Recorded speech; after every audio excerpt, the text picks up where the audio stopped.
Chapter 547. The Heaven Gorge was a huge gorge that stretched for thousands of miles. White clouds lingered in the depths of the gorge. Although it was winter, it was full of spring. Hundreds of flowers bloomed, creating a beautiful scene. Between two huge mountain ranges, a majestic city stood in the middle of the mountains. The city was built with white jade bricks, looking solemn and solemn. The buildings in the city crisscrossed, and rows of cavalrymen wearing golden armors and riding on majestic war horses flew across the city, looking very busy. Hua hua! The warm wind made his cloak flutter. Among the magnificent pavilions, Qianfeng was wearing a marshal's military uniform with a helmet under his armpit, respectfully stepping into the palace step by step. "Marshal Qianfeng, you're here?" The head of the royal guards greeted respectfully. "Yes, the divine emperor summoned me," Qianfeng said. "Go in." The doors of the hall slowly opened. It was dark inside. All the windows were sealed shut.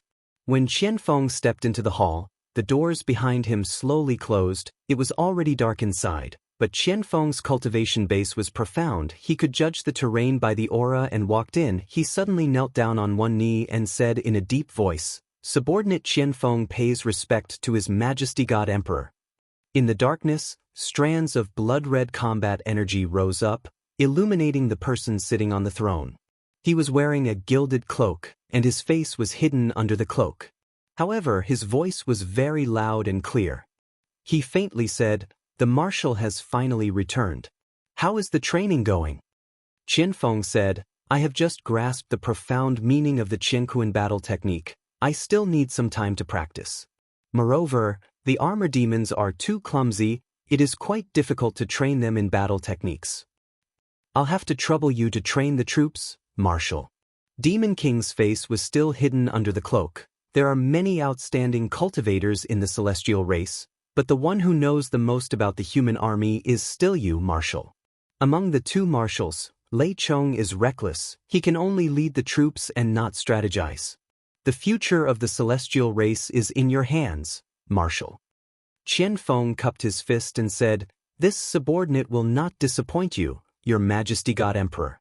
In addition to the armor demons, this subordinate has also recruited the Sky Hunters in the Heaven Gorge. The Sky Hunters are of the same lineage as the high-level celestial race, but they are born with moon eyes and have excellent archery skills. They can hit the target from 200 meters away. They will be a great help to the celestial race. Demon King said, "The Sky Hunters are originally the descendants of the celestial race. It is a great fortune for Marshal to let them serve the celestial race." Also, this subordinate has ordered the human craftsmen to forge the giant crossbow and train a group of armor demons to learn how to use the crossbow. This kind of giant crossbow is about 2 meters long and can only be used by the armor demons with great strength. The impact when shooting is strong. I believe it can break the humans' arrow boxes. In addition, this subordinate has also ordered the human craftsmen to mine and smelt iron to forge a large number of armors and shields for the armor demons. With the shields and the body defense, I believe that even the humans' white diamond arrows will not be able to penetrate the defense of the armor demons. Good, very good. Demon King smiled faintly and said, "Our celestial race has Marshal Qianfeng. I have nothing to worry about.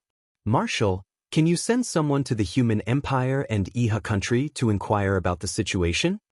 Qianfeng smiled faintly and said, "This subordinate has been bribing the human spies to provide us with information. On the Empire's side, they have established the Heavenly Book Pavilion to collect all kinds of heavenly books and strengthen the training of the army. They have added a lot of troops to the steel wall. On the Iha country's side, Long Qianlin and the others are still training the chain horses to deal with our armor demon army." "Then what about Ning?" Demon King suddenly asked. Qianfeng trembled all over and remained silent. Demon King's voice suddenly became much higher and sterner. He stood up and said in a low voice, "Ning is my most beloved daughter. My poor Ning is still imprisoned in Lanyan City." Dam Lin Muyu and Feng Jixing. Blood-red Douqi rose rapidly and hovered around Demon King. 8 blood-red vortexes slowly rotated around Demon King. A strong aura descended on the entire hall. Suddenly, Qianfeng was so oppressed that he almost couldn't breathe. Cold sweat poured down his body and his body trembled slightly. He knelt on the ground and begged for mercy with a pale face. "Your Majesty! Your Majesty!" Only then did Demon King realize that he had lost control of his emotions and immediately sat back on the throne. He withdrew all his aura and looked like an old man sitting in the dark. Qianfeng looked as if he had walked out of hell. He looked at Demon King while panting and said, "Your Majesty has already stepped into the level of an 8-star demon master. I'm afraid you are already invincible in the world." "Invincible in the world?" Demon King couldn't help but smile and said, "If I was really invincible, I would have gone to Lanyan City to save my Ning. With my current strength, I don't have the confidence to defeat Qin Han, who has dual martial souls. I still need some time to continue cultivating. Marshal Qianfeng, you can go now. Remember to send more troops to confront the steel wall and pressure the Qin Empire. Otherwise, they will neglect my Ning." "Yes, Your Majesty." "Oh yes, go and take a look at the nest.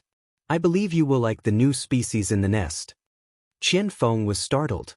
He cupped his fists and said, "Yes, I will go and take a look now. But I need to rest for a while. Remember to visit Jing more often. She's your fiancée. Don't neglect her." "Yes." Qianfeng turned around and left. However, his heart was in a mess. Qin Yin's beautiful face appeared in his mind. He couldn't help but shake his head to get rid of this horrible thought. Ding. The door of the temple closed again. Demon King Feng Yuan slowly lifted his cloak. An old face appeared under the dim light. He was hale and hearty. He said indifferently, "Saint Sovereign, what do you think of Qianfeng?" In the darkness, an old man in a black robe walked out and stood respectfully beside Demon King Feng Yuan. He said, "Qianfeng is both brave and intelligent. He is a famous general of our celestial race. Didn't His Majesty decide to leave the Tongtian Gorge because of Qianfeng's appearance? But, from what I can see, Marshal Qianfeng's mind is not on Her Highness Feng Jing." "How can I not know?" A trace of coldness flashed across the demon monarch's face as he said, "But we are in need of manpower, so let's not bother about him. As long as Qianfeng is loyal to the god race and helps us conquer the Shattered Cauldron realm, it will be enough." Saint Sovereign smiled. "Your Majesty is wise.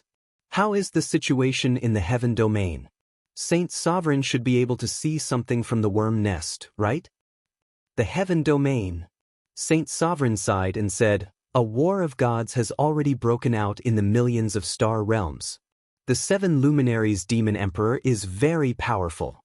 He has dozens of god emperors and hundreds of god kings who are good at fighting. All the gods in the celestial domain are already in awe of him. If they don't unite, I'm afraid the 7 luminaries demon emperor will eventually unify the heaven domain." But what? "But the 7 luminaries demon emperor is ruthless and unreasonable. He doesn't follow the heavenly Tao. With his conquest, I'm afraid the god emperors of the sky beyond Avalon will be displeased. If the gods of the sky beyond Avalon join this war of gods, the outcome will be hard to predict. Is there any other situation?"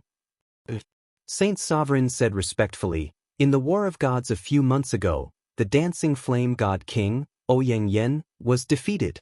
Her godhead was stolen and she fell to the lower realm with a broken body. Coincidentally, she landed in the Shattered Cauldron world and became a crippled god who lost her godhead. However, her strength is still not to be underestimated. When she was in the heaven domain, her cultivation was already very close to the god emperor realm. Now, in the Shattered Cauldron world, even without a godhead, she can still intimidate everyone." Demon King Feng Yuan squinted his eyes and asked with a smile, "How is Ouyang Yan's current strength compared to Saint Sovereign's?" Saint Sovereign smiled. "Within 100 moves, I can kill Ouyang Yan." The Demon King said faintly, "This is Saint Sovereign's true strength. It's just that I'm not strong enough. Otherwise, I would have gone to Lanyan City and brought Ning home." Saint Sovereign cupped his fists and said, "Your Majesty, don't let your emotions affect your decisions. His Highness Ning is eating and drinking well in Lanyan City. Lin Muyu and Feng Jixing aren't vicious people, so they will naturally treat His Highness well. However, if your majesty goes to Lanyan City, even if you can kill Qin Han, the battle between gods will definitely cause ripples in the heavenly lake. Once the 7 luminaries demon emperor sees the ripples in the heavenly lake, I'm afraid he won't let it go. After all, he treats Lin Muyu like his own younger brother. I understand. Thank you, Saint Sovereign. However, once the time is ripe, I will definitely send my army to Lanyan City and demand that Qin Yin hand over the throne and the world. Yes, my emperor is wise. Amidst the clattering of horse hooves, Qianfeng led a group of guards out of Fairy's capital and into the forest on the side. In the distance, a huge cave appeared at the end of the road. A group of armor demons was panting heavily as they walked out of the cave.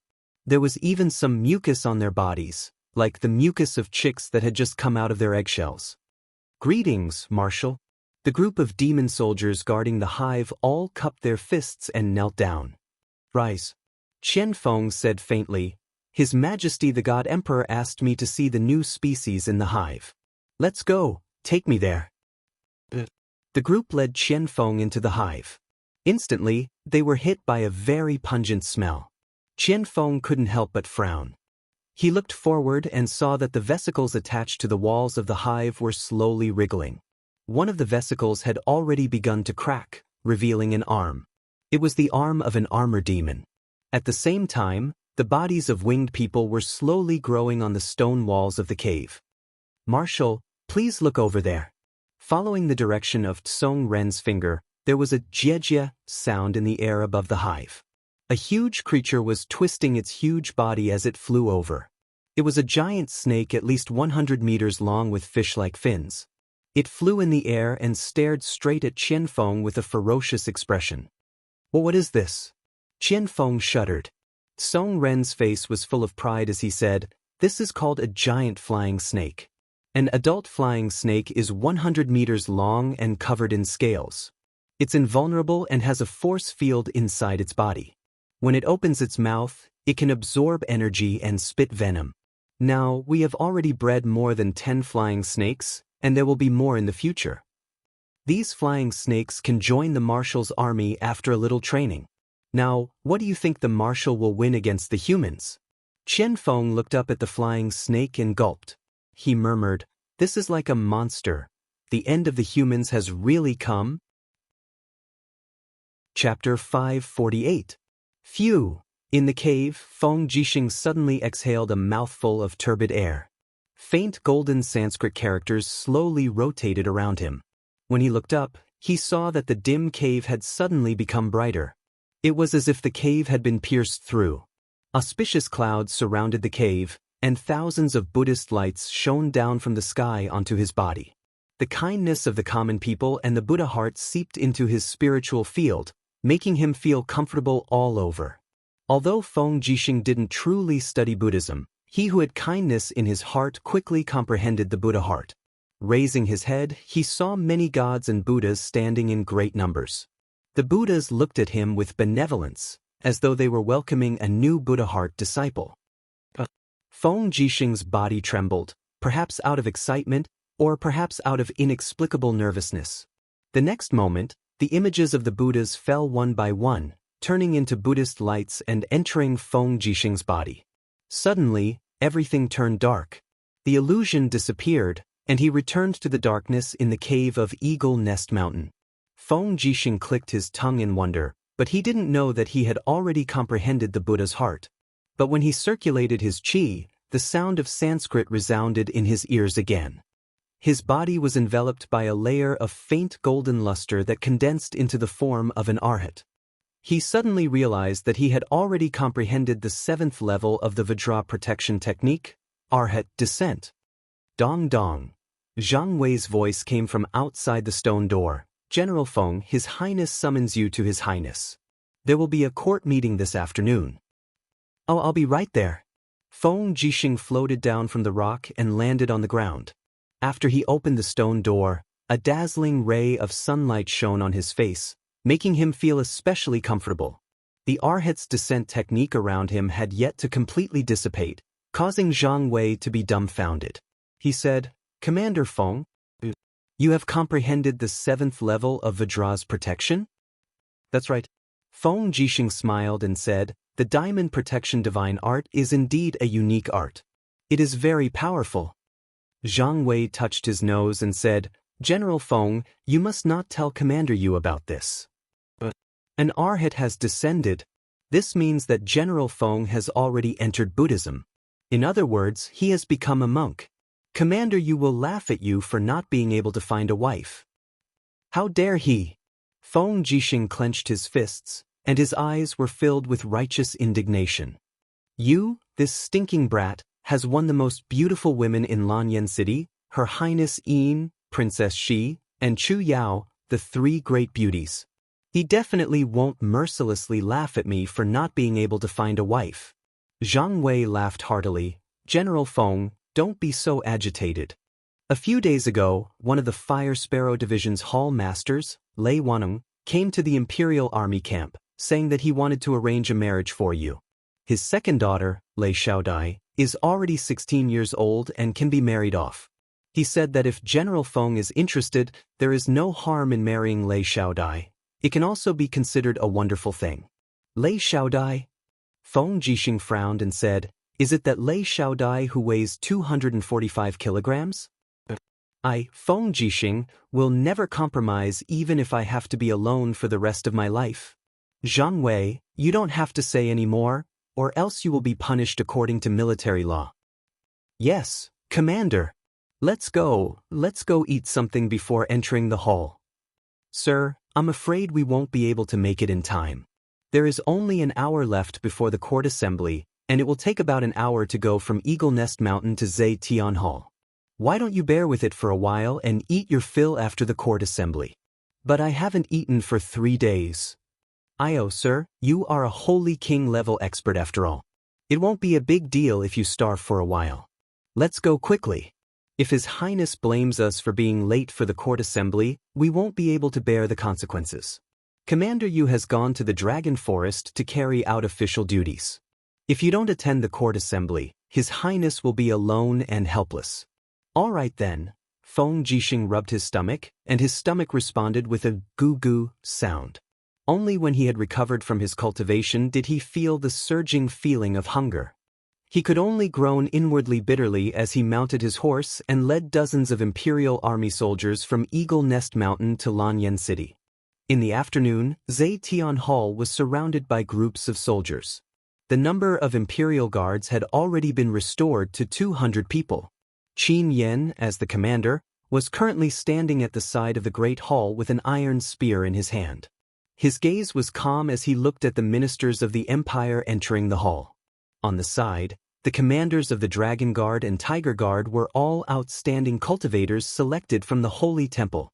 They stood extremely respectfully at Qin Yan's side. Qin Han lived behind the Zhe Tian Hall. In reality, the Zhe Tian Hall couldn't be any safer. The Imperial Guards guarding the Zhe Tian Hall was nothing more than a formality at this moment. Right at this moment, Tang Lan walked up the stone steps step by step with the support of Tang Xiaoxi. He was already very old and his cultivation was low. How could he withstand the torment of the passing of time? His aged face no longer had the arrogant and bossy air from before. Instead, there was more kindness and tranquility. Qin Yan cupped his fists. Paying respects to Your Highness, the Seven Seas King. Paying respects to Princess Shi. Tang Lan smiled and said, Good afternoon, Commander Qin Yan. Tang Xiaoxi said, Yan, has Mu returned to the imperial capital yet? Not yet. Qin Yan said, This time, Big Brother said that he has to capture over 100 blazing black tortoises in the dragon-seeking forest before returning to Lanyan City. Over 100 blazing black tortoises aren't that easy to capture. Moreover, it's raining continuously. There's news from the dragon-seeking forest that the mountain is going to be sealed off by heavy snow. If that's the case, Big Brother can only return to the imperial capital when spring warms and the snow melts. Tang Xiaoxi pouted and said unhappily, How can it be like this? Qin Yan smiled and said, This is something that can't be helped. Princess Shi, please wait patiently. Big Brother will return sooner or later. We're entering the hall. All right, After a few more minutes, Feng Jixing, Zhang Wei, Luo Yu, Xiahou Sang, and the other generals walked over together. Qin Yan still cupped his fists and said, "General Feng, you're here. Ah Yan, your complexion is getting better and better. Your breathing is steady. Looks like your cultivation has improved again. You should be stepping into the holy region soon, right?" Feng Jixing asked with a smile. It's just a matter of a few days. I should be able to step into the holy region, Qin Yan said with a face full of confidence. Feng Jixing sighed with emotion. Back then, the 4 heroes of Lanyan were already bestowed by His Majesty as the young generation with the highest cultivation in the empire. Looking at it now, Ah Yan has entered the holy region at the age of 21, even younger than that brat Yu. Truly, the new generation surpasses the old. Qin Yan smiled slightly and said, "What are you saying, General Feng? We're all serving the empire. Moreover, the path of cultivation is endless. Who knows, I might be stuck at a certain realm for tens of years one day. On the other hand, General Feng's beer is full. You should have achieved some success in your cultivation, right?" "Not bad, just hanging around." Feng Jixing patted his shoulder and said with a smile, "Then we're going in." Rumble. Right at this moment, his stomach protested again. Qin Yan was stunned. "What's this sound?" Feng Jixing had an awkward expression. I came in a hurry and didn't have lunch. Hopefully, the afternoon court meeting can start a little faster." Go on. If General Feng doesn't mind, I'll get the palace maids to prepare some hearts and send them over to you. No, you can't be special." As he spoke, Feng Jixing brought the 3 deputy commanders and stepped into the main hall. At this moment, almost everyone had arrived. Instead, Su Muyun arrived a little later with the help of Su Yu. Furthermore, there was a young man with an extraordinary appearance following behind him. He was wearing a green soft armor and was holding onto a metal spear that looked like it was made by nature. Qin Yan immediately extended his hand to stop him and said, "Your Highness, this is?" "My godson Luo Xen." "I see. Young Master Luo Xen doesn't have a noble title yet. Please wait outside the main hall." "All right." Su Muyun nodded, turned around, and said to Luo Xen in a gentle voice, "Xen, wait here for a while. In a while, I will recommend you to Her Highness. At that time, just listen to the announcement and enter the main hall." "Yes, father." Luo Xen stayed outside the main hall unwillingly and looked straight at Qin Yan with a provocative expression. Qin Yan was born a martial arts fanatic. Although he was young, his cultivation wasn't ordinary. Naturally, he also looked at Luo Xen coldly. However, Luo Xen didn't circulate his force, so Qin Yan couldn't see that this kid in front of him had the strength of a holy king. In the main hall, a group of officials stood in great numbers. Qin Yan was wearing an exquisite pale gold long dress. Her long hair was coiled up and strung together with a beast bone hairpin. This was bought by Lin Muyu when she and Lin Muyu were training in the White Leaves Forest. Although this beast bone hairpin was only worth 2 copper coins, to Qin Yan, it was especially meaningful. It was even more precious than those priceless jade hairpins on the Empress's dressing table. She walked gracefully to the front of the throne, dragging a graceful and luxurious golden robe behind her. Under the radiance of the radiance, the officials didn't dare to raise their heads to look at her. After Qin Yan sat down, the chief female official, Shangguan Jingyue, held a file and said, "This month's revenue and expenditure are as follows. North Ridge Province, K County, the Treasury has a revenue of 759,000 gold and expenditure of 346,000 gold, a net income of 413,000 gold. North Ridge Province, Zhouxi County, the Treasury has a revenue of 814,000 gold." All the officials listened attentively. After Shangguan Jingyue finished reporting the lengthy financial revenue, Qin Yan smiled and said, "Sirs, please report if there's anything. If there's nothing, the court is dismissed." Heavenly Book Pavilion Administrator Ji Lin immediately stepped out and cupped his fists and said, "Your Highness, Heavenly Book Pavilion is full of outstanding talents. The second young master of the Lu residence, young Master Lu Feng, wrote a book on the laws of thunder and lightning last night. I believe that in the near future, this child will definitely be able to write a heavenly book and enter the ranks of scholars. Qin Yin smiled and said, Heavenly Book Pavilion indeed lives up to expectations. We still have to continue to work hard. Many thanks for your praise, Your Highness. Ji Lin stepped back and joined the ranks. His heart was filled with joy as he gained a sense of existence. At this time, Su Muyun stepped out of the ranks and cupped his fists, saying, Your Highness, this old man would like to recommend a peerless general to Your Highness. Oh, a peerless general? Qin Yin couldn't help but smile sweetly. Grandfather, who is this peerless general you speak of? Su Muyun said, It's this old man's godson, Luo Exin, who has been cultivating in the cloud refining mountain range for dozens of years. Now, with his tyrannical cultivation, he is willing to serve the empire. He can take on great responsibilities. Chapter 549. In that case, summon him for an audience, Qin Yin said cheerfully. Thank you, Your Highness. Su Muyun turned around and said to a few attendants, Someone, summon Luo Exin into the hall. The attendants passed on the message. Very quickly, Luo Exin, who was standing outside the hall, entered the hall accompanied by Qin Yen. He wore a set of green soft armor, and the iron spear in his hand was confiscated by Qin Yen. He was not qualified to bring weapons into Zhe Tian Hall. Luo Exin greets Your Highness. After Luo Exin came to Su Muyun's side, he cupped his hands and bowed to Qin Yin. Immediately, Feng Jixing, Xianxia, and the rest were slightly displeased. A commoner entering Zhe Tian Hall was actually not allowed to kneel. Did Su Muyun not teach him? Cough cough. Su Muyun looked at Luo Exin and said in a low voice, Greetings, Empress. You must kneel. Luo Exin hesitated for a while before slowly kneeling down and said, I, Luo Exin, greet Your Highness. Qin Yin raised her hand and said, You may rise. I heard that you are my grandfather's adopted son, so you are considered my uncle. Luo Exin, since grandfather recommended you as a general, then I will test you on the spot. Please enlighten me, Your Highness. Among the military books that have been passed down for a long time in the empire, Xiang Wentian's 9 Scrolls of Victorious Tactics is the most famous. Have you read it before? No.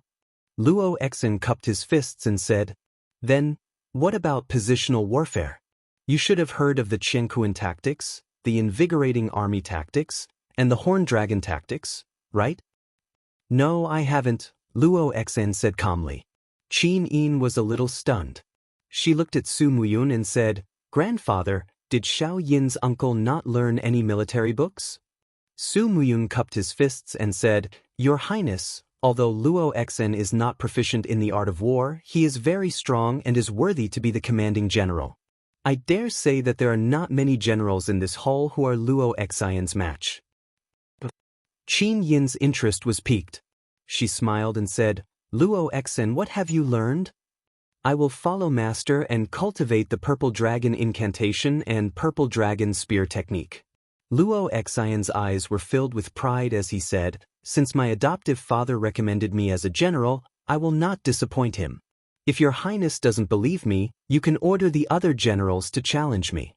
If I lose, I will immediately leave Lanyan City and be too ashamed to hold any military position. Isn't he too arrogant? Tang Xiaoxi frowned. Xiang Yu frowned. He could sense that Luo Exin's aura was very strong, but he did not know exactly how strong it was. Su Muyun cupped his fists and said, If Your Highness wishes to see Luo Exin's cultivation, you can move to the open space outside the hall to watch the duel. All right. Qin Yin nodded. Move out of Zhe Tian Hall. The cold wind howled in the harsh winter, causing Qin Yin's golden robe to flutter violently. She was escorted by a group of guards and female officials to the outside of the hall. A group of generals also surrounded the square, and the imperial guards stood guard outside.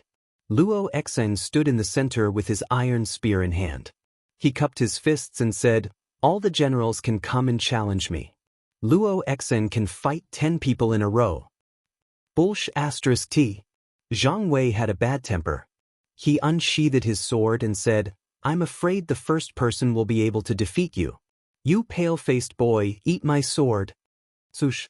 The blade of the sword cut through the wind, and flames enshrouded the sword. Zhang Wei had been cultivating with Feng Jixing for many years. Although he could not catch up to Lin Muyu and Feng Jixing's realm, he could be considered an expert in the imperial court. Looking at the momentum of Zhang Wei's sword, Luo Exen could not help but smile faintly. She kicked the tip of the iron spear with her left foot, and with a bang, the iron spear was already in her hand. The tip of the spear was pointed at Zhang Wei's sword from afar. With a clang, sparks flew everywhere. A faint fighting energy shook the square, and Zhang Wei's sword was directly sent flying. Bastard! Zhang Wei flew into a rage out of humiliation. He swung his iron fist, and the power of his martial spirit danced around his fist. It was the fiery soul fist. The corner of Luo Xian's mouth curled up.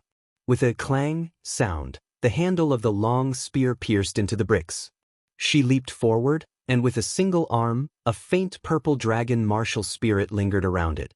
The moment she came into contact with Zhang Wei's fist, she turned her fist into a palm. An energy shockwave spread out, but Zhang Wei's fist was caught by his opponent. No matter how hard he tried, he could not shake it off. Luo Xian's face was full of smiles. She moved forward, and with a cross of her hands, she slammed into Zhang Wei's chest. Zhang Wei was sent flying, and he spat out a mouthful of blood. At the moment of impact, Luo Xian's arms were covered with a fiery red king's dough flame.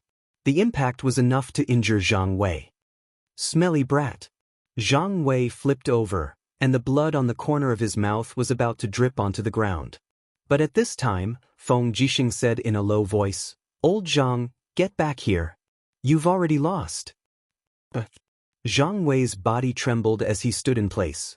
His face was ashen. Feng Jixing said, "Don't say any more. His strength is far above yours. Get back here." "Yes, Commander." However, only a few people saw the king's dough flame that Luo Xian displayed in the blink of an eye. Feng Jixing and Xianxia were both Holy King realm cultivators, so they could naturally capture this detail. An Qin Yin and Tang Xiaoxi, whose cultivations weren't low, also saw it.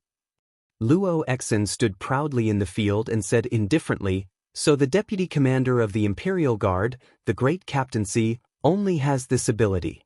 Who else is there? Feel free to try." Feng Jixing looked at Xianxia from afar and said, "Marquis Pingnan, as the descendant of a famous general, is even praised by the army as the empire's god of war. Don't tell me you don't want to test this little General Luo Xian's strength?" Xianxia looked coldly at Feng Jixing and said, "General Feng, as the Marquis of Yunzhong and the commander of the Imperial Guard, you are the most suitable person to challenge this little General Luo Exen." Feng Jixing secretly spat. This bastard Xianxia clearly doesn't have confidence in Luo Xian's victory. That's why he's declining here. Zheng Yifan squinted his eyes and asked, "Little General Luo Exen, I wonder if your martial soul, is it the legendary founding General Luo Tonghai's martial soul, the first-grade purple dragon?" Luo Exen cupped his fists. "Yes, this lord has a good eye." Zheng Yifan couldn't help but stroke his beard and laugh. Luo Tonghai's martial soul is the exclusive martial soul of the Luo family's bloodline. This little General Luo Exen must be Luo Tonghai's descendant. How rare! Luo Xian said, "I don't want to rely on my ancestors' reputation to obtain any title. I only want to rely on this spear in my hand to gain some fame." Good. Zheng Yifan praised. Among the group of generals, the few generals from the Longdan army camp all had indignant expressions on their faces. Sidu Shue's beautiful face was cold. She pressed her hand on the hilt of her sword and said, "This fellow is so arrogant because Commander Yu isn't in Lanyan City. If Commander Yu is here, I'd like to see how he can resist Commander Yu's stellar sword." I'm afraid that spear won't be enough." Feng Shi said in a low voice. "Don't tell me we're just going to let him laugh at our empire for having no one capable?" Situ Sen's sword was already unsheathed. He leapt forward and said, "Since everyone has declined, Situ Sen, will test this little General Luo Xian's ability." Luo Xen could see that Situ Sen had the power of a heavenly emperor. He could be considered a good opponent. She was excited and rushed forward with her spear. She swung the spearhead, and with the power of her battle aura, she aimed straight at Citizen's chest. The opponent's aura was too strong, and it forced Citizen to take several steps back. He stomped on the ground with his left foot and rotated to release the force. He activated the revolving heart technique and swung his sword to form a whirlwind of energy, causing Luo Xian's spearhead to miss its target. He lifted his battle boot and kicked the spear. Luo Xian hurriedly parried and took 2 steps back. Her face was full of surprise. What an exquisite martial art. There's more. The wind whirled. Citizen held his sword with both hands and leapt up. His body was in midair, and the blade pointed to the sky. Suddenly, the sky and earth darkened. Countless star power was concentrated in the sword. Citizen slashed down with great force. Initial star aura. Oh my god! Feng Jixing was stunned. Isn't this you use star aura technique? Luo Xian was also stunned.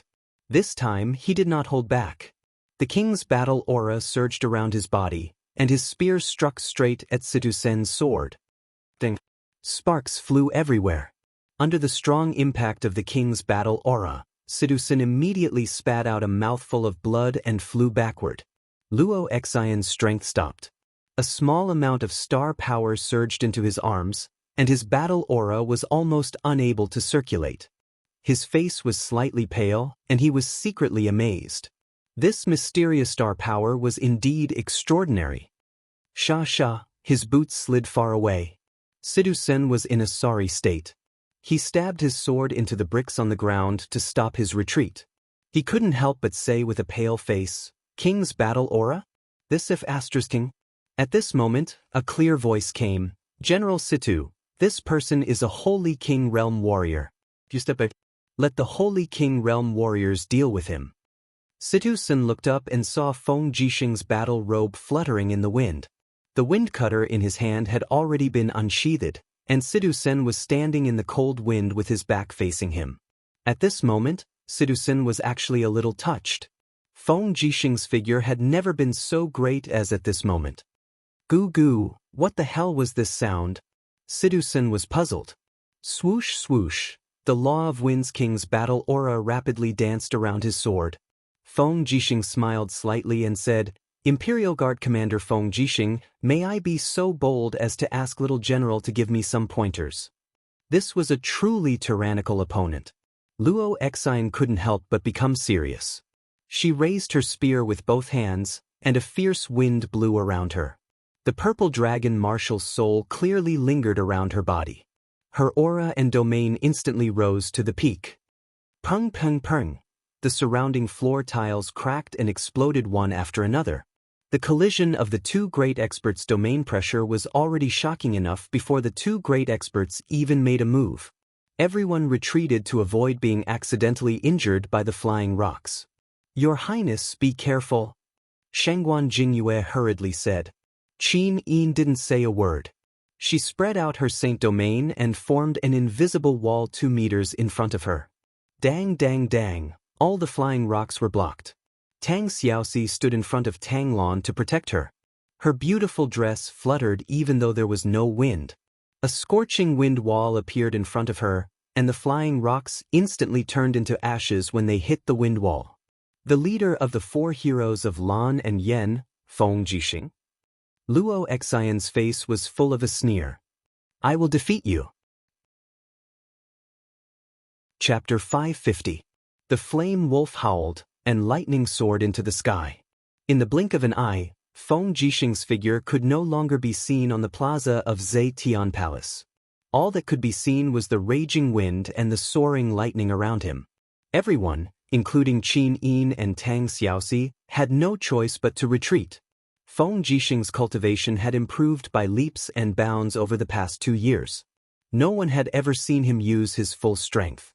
Good fellow, Luo Xian squinted her eyes. She was not intimidated by Feng Jixing's aura. The purple dragon martial spirit soared into the sky, like a divine dragon spiraling in the sky. Amidst the resplendent rays of light, traces of lightning soared into the sky. Like Feng Jixing, Luo Exen also cultivated the laws of lightning. However, Feng Jixing cultivated wind, lightning, and fire, while Luo Exen only cultivated the laws of lightning. Amidst the raging wind, a saber light swept over. Feng Jixing had already made his move, scorching golden sand. A strand of fiery saber chi rushed over. Before it even reached Luo Exen's face was already burning hot. Dragon lightning breakthrough. Luo Exen roared angrily. Her spear pierced out, bringing with it a strand of vast lightning energy. The spear light actually transformed into a dragon-shaped lightning bolt that tore apart the windstorm that Feng Jixing had condensed. Ding. When the blade of the spear collided with the windcutter saber, Feng Jixing's face was filled with battle intent. Wielding the saber with both hands, he swept it forward, causing Luo Exen's spear to lose its aim. He raised his battle boots and kicked out with a combination of fire, lightning, and wind, desert gale. Good timing. Luo Exen actually laughed heartily. She suddenly raised her body and dodged Feng Jixing's sharp kick. Just as Feng Jixing's powerful kick flew past, Luo Exen flipped over and swept her leg toward her opponent's lower body. The power of the purple dragon was contained in her battle boots, shattering the stone tiles on the ground. The strength of this kick was definitely not weak. Feng Jixing leaped into the air, and the image of the purple electric flame wolf's head appeared on his blade. He then slashed down at Luo Exen from high above. Luo Exen stood up and slowly spread her legs apart. She lowered her center of gravity and raised her spear with both arms. This move had to be parried. Feng Jixing's attack was too fierce. The swords and spears created a shockwave that blew away the snow that had yet to be swept away. It also made a group of ministers retreat one after another. Each and every one of them could barely open their eyes. A scorching hot power revolved around the spear's body. Luo Exen endured the burning pain and struggled to thrust the spear into the sky. In an instant, the sky was filled with the phantom images of the spear, making it difficult to distinguish the real from the fake. Unable to land on the ground, Feng Jixing could only rely on his battle flames to balance himself.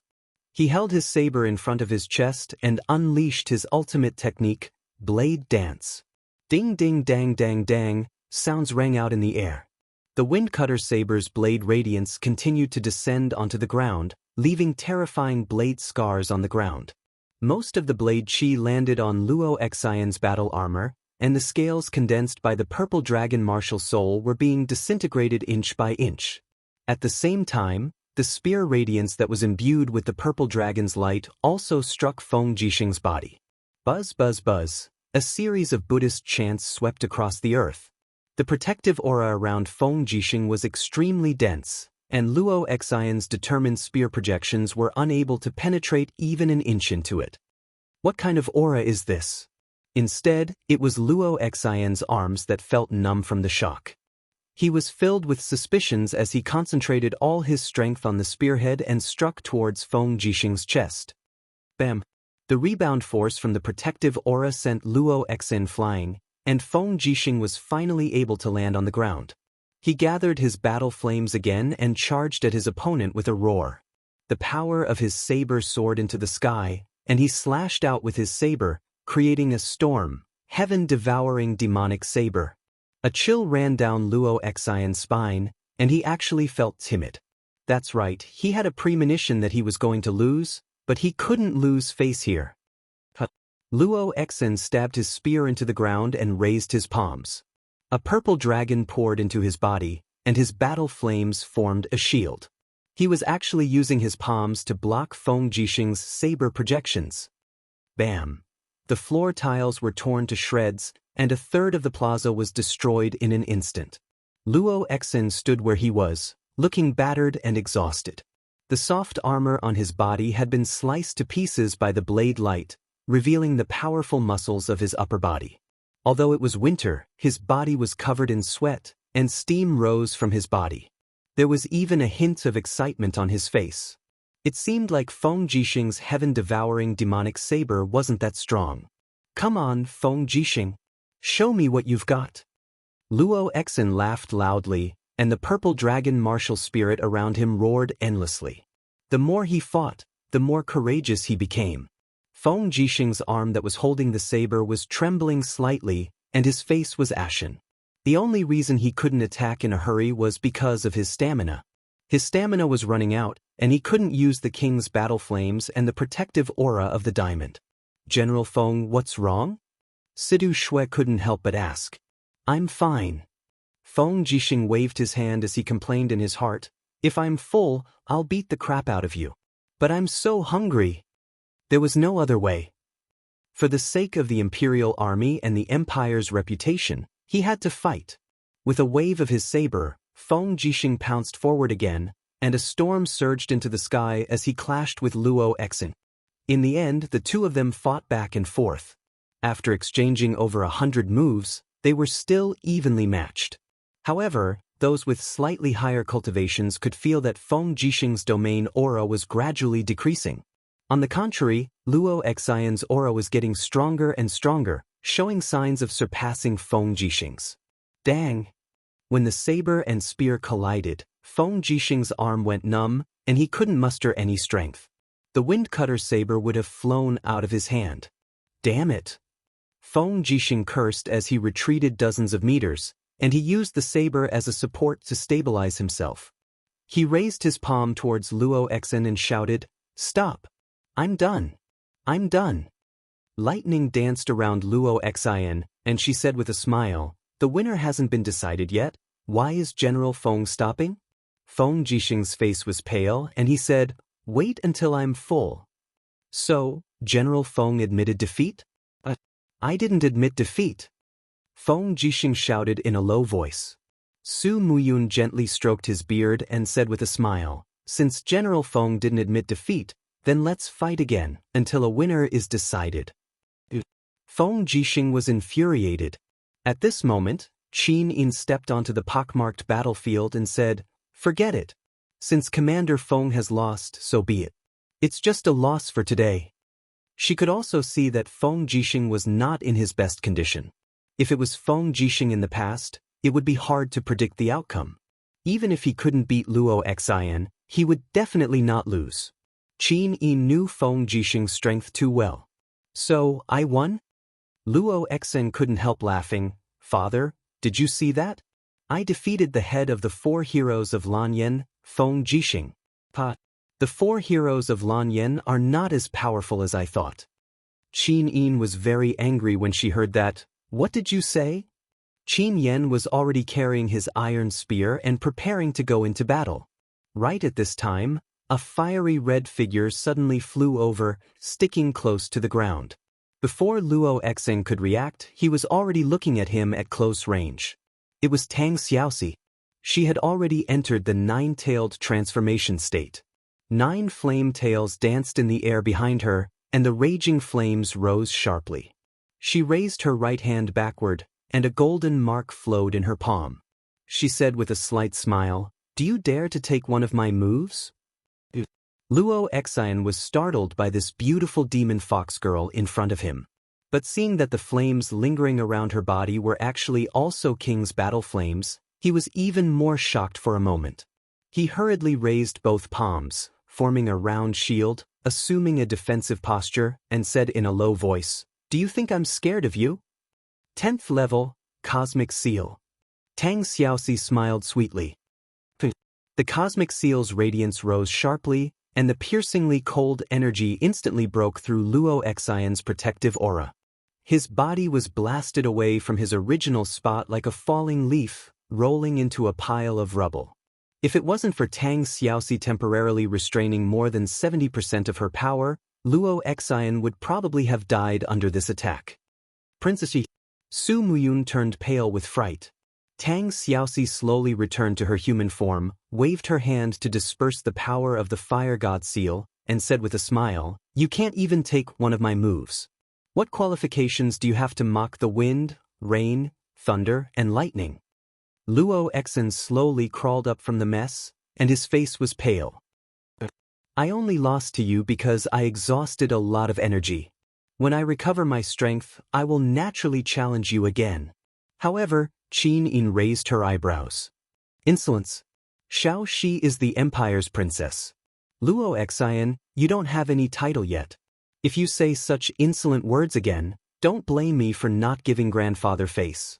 Su Muyun also frowned and said, Luo Xian, come to foster father's side. Don't speak nonsense anymore. Luo Xian walked over with his spear in a sorry state.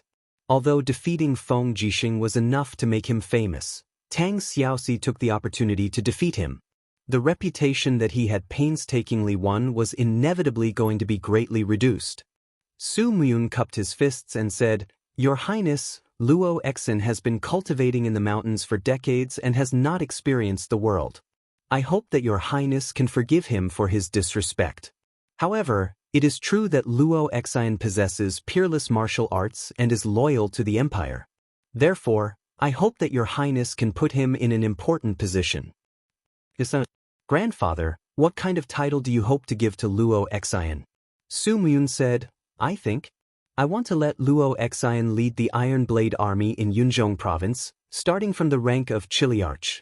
When he has a certain level of commanding ability, I will hand over the Iron Blade Army to him. After all, grandfather is old and can no longer lead thousands of troops. If Your Highness doesn't mind, please bestow the title of Marquis to my godson. Qin Yin was stunned. Sidusin, who was not far away, laughed and said, Your Highness, do you know how long it took for Commander Lin Muyu to rise from a low-class noble to Marquis Yunling? It took a full 4 years, and he used the achievement of drowning 70,000 armored demons in exchange for the title of Marquis Yunling. Moreover, he is the godson of the former emperor. May I ask? Luo Xian has not made any contributions, so what right does he have to be conferred the title of Marquis? Su Muyun's face instantly fell. Qin Yin smiled and walked forward. She held Su Muyun's arm and said sweetly, Grandfather, let's talk about conferring the title of Marquis in the future. Since Luo Xian has already joined the Empire's army, there will be plenty of opportunities for him to make contributions in the future. For now, let's give him the position of Chiliarch and the status of a 4th-class noble. What do you think, Grandfather? Since the Empress had given him a way out, Su Muyun naturally wouldn't refuse. He smiled and said, Yes, I will listen to Your Highness's arrangements. Chapter 551. In the early morning of the dragon-seeking forest, snow filled the sky by the Cloud Dragon Lake. The temperature was getting colder and colder, so much so that many soldiers had already fallen ill from the cold. Smoke rose from the chimneys of the tents by the lake, and the people of the spiritual fire department were boiling medicinal soup to ward off the cold. Outside the tent, a group of flaming black tortoises were squeaking and crawling on the snowy ground. They were like large dogs, and they would spit out mouthfuls of flames as a show of force. These were all tamed flaming black tortoises. Although they had already fused with the divine temple staff of the beast-taming department, the degree of fusion was not very high, and they still maintained an extremely violent temperament. Rustle, rustle, snowflakes danced in the air and landed on her shoulder armor. Lin Muyu leaned on her astral sword and looked at the group of blazing mystic tortoises. She frowned and asked, What's wrong with them? Wei Chou crossed his arms and said, They're hungry. These flaming black tortoises were planning to sleep for the entire winter, but we woke them up. That's why they're complaining that they're hungry. Milord, we need to find food for these flaming black tortoises. Otherwise, I suspect they'll break free and become wild spiritual beasts again. Lin Muyu nodded. Looking at the frenzied flaming black tortoises, it was indeed very likely that they would break free and betray the alliance. They had to think of a solution as soon as possible. However, all the bloodthirsty tigers within a radius of several dozen kilometers had been killed. Furthermore, ferocious beasts roamed the area. Wild boars, rabbits, badgers, and muntjac, which did not have strong offensive power, would not appear. The flaming black tortoises were not to be trifled with. They wanted to eat meat, so food would be a huge problem. After a quick count, the Longdan army camp had already tamed 97 flaming black tortoises. They were only 3 away from 100, and they were almost done. In order to prepare for future losses in the war, it would be best to capture a few more. It seemed like they would have to spend another day by the Cloud Dragon Lake before returning to Lanyan City. Furthermore, this weather, Lin Muyu looked up at the heavy snow flying all over the sky and couldn't help sighing. It was estimated that the heavy snow had blocked the mountain. It was really difficult to go back to Lanyan City. Now she needed to consider the fodder for the horses and the food for the winter. Bai Yin quietly appeared beside him and said, "Commander, even if we want to pass the winter, we shouldn't do it by the Cloud Dragon Lake. There's a shortage of food here. We should enter the mountains and find a place to hide for the winter.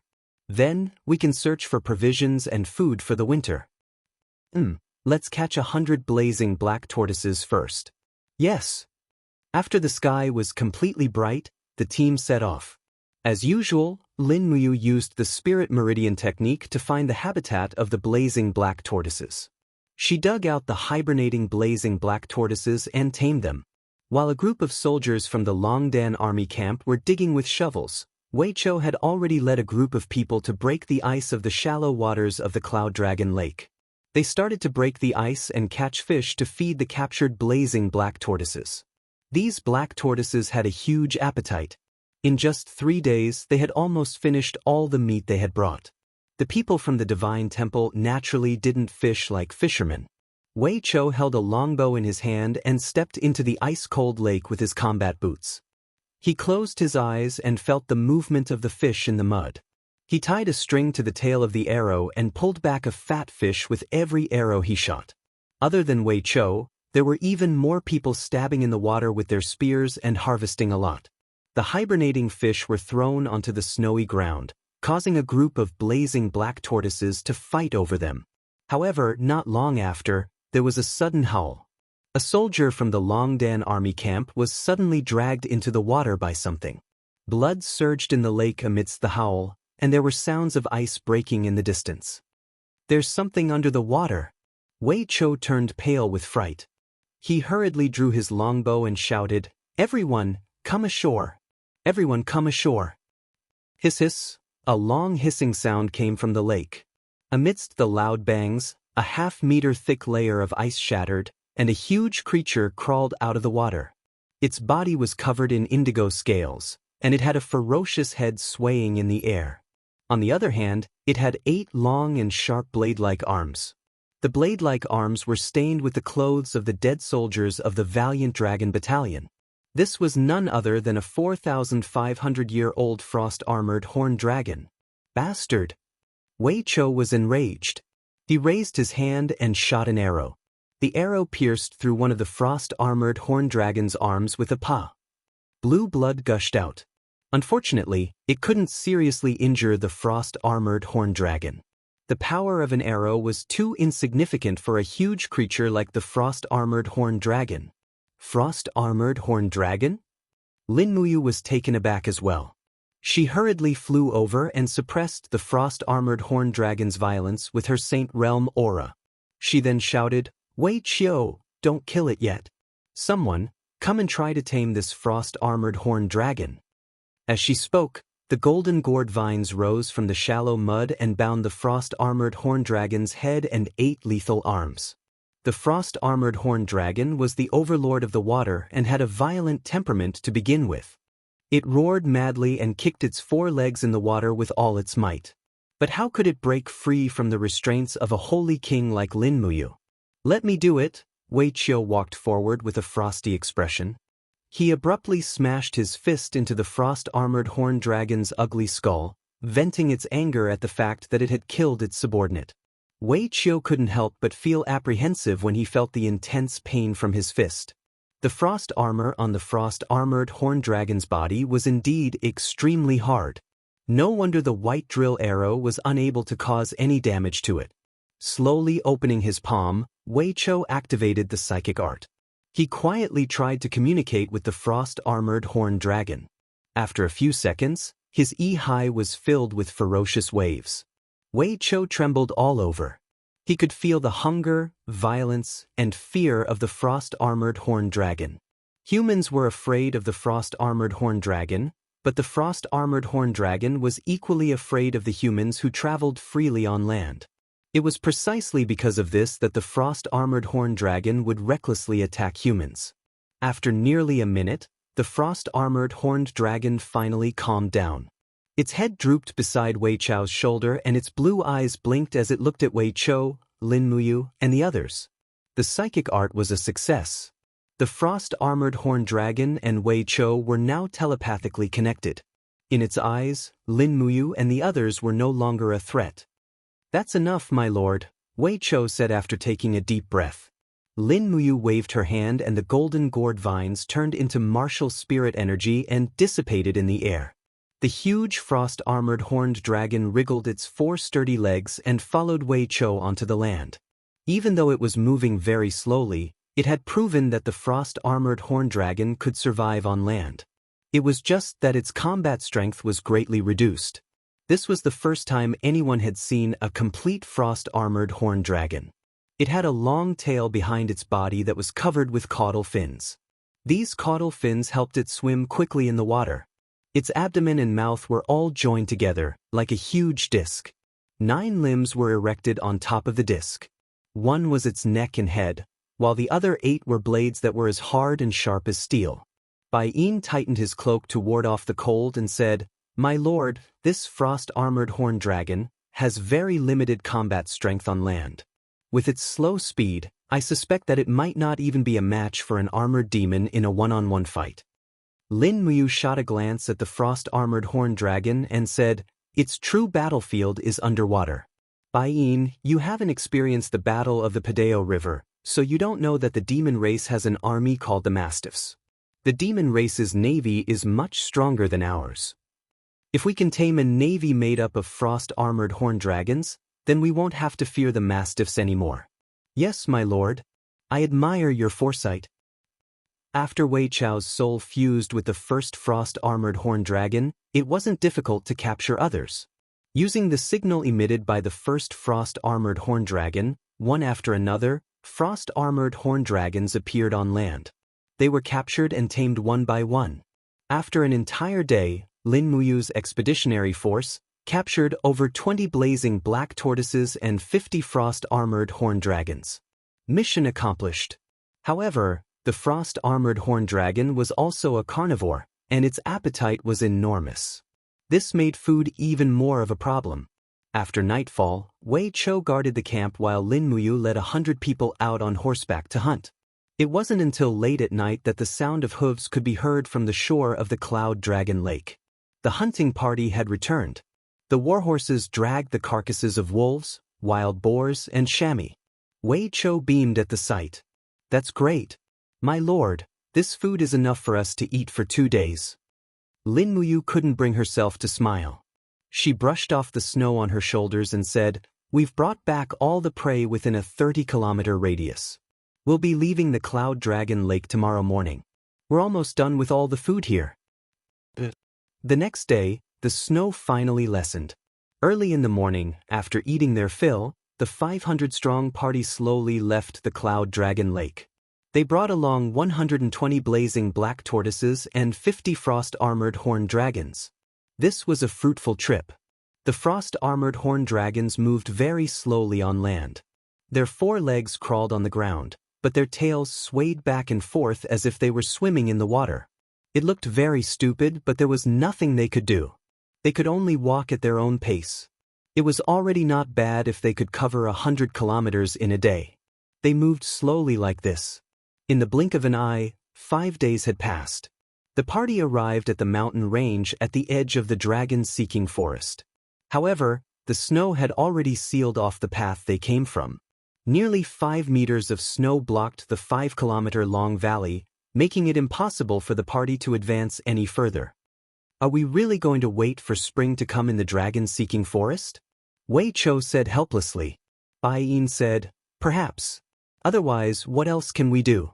Unless the gods descend to the world and bring spring back to all living things." "Bring spring back to all living things?" Lin Muyu remained silent. "My lord, do you have a solution?" Wei Chou asked. Lin Muyu nodded happily. "Bai Yin's words have reminded me. Let's set up camp here tonight. We can return to Lanyan City after the snow melts tomorrow morning." Why would the snow melt? Wei Chou raised his head to look at the fine snow drifting in the air. It was freezing cold all around him. He smiled bitterly and said, "I'll thank the heavens if the snow doesn't get thicker and thicker." At that moment, Lin Muyu took out a steel sword from her cosmos sack. With a light flick of her wrist, she activated it. Whoosh! An indigo ray of light shot into the sky. The energy of the world had already been activated. It was the medium-quality heavenly tome of the Law of Life that Lin Muyu had obtained from killing the ghost general in the forest of heavenly tome monoliths. With the activation of the heavenly tome, a ripple swept through the entire valley. The temperature rapidly rose, and the sound of snow melting could be heard. Wei Chou, Bai Yin, and the others were all dumbfounded. None of them could say a word. Chapter 552. Yunzhong Province. The sound of horses' hooves echoed in the valley. This was the garrison of the Yunzhong Province's Iron Blade Army, but it was also very close to Cangnan Province's Wugu City. As the sun rose, the morning light shone on the cavalryman's armor, giving off a mesmerizing glow. There were 4 people standing on the platform. They were Su Muyun, Su Yu, Su Long, and Luo Xan, who had just joined the Iron Blade Army. At this time, Luo Xan was wearing a silver robe that was specially made. His white robe was fluttering in the wind, and he was holding an iron spear in his hand. "This is the Iron Blade Army." Su Muyun squinted his eyes and said, "One of the most elite cavalrymen in the empire." The Iron Blade Army still maintains a formation of 50,000 cavalrymen and 70,000 infantrymen. In terms of numbers, they are one of the best in the empire. IU has improved the weapons and shields used by the Iron Blade Army many times in the past 2 years to increase their fighting power, but the Iron Blade Army is no longer the strongest army in the empire. Luo Xan was stunned. Such a strong Iron Blade Army is still not the strongest in the empire? Then who is? Currently, the publicly acknowledged strongest army in the empire is Lin Muyu's Valiant Dragon Army. There are a total of 60,000 of them, and their equipment is second to none in the continent. Their military strength is also witnessed by everyone.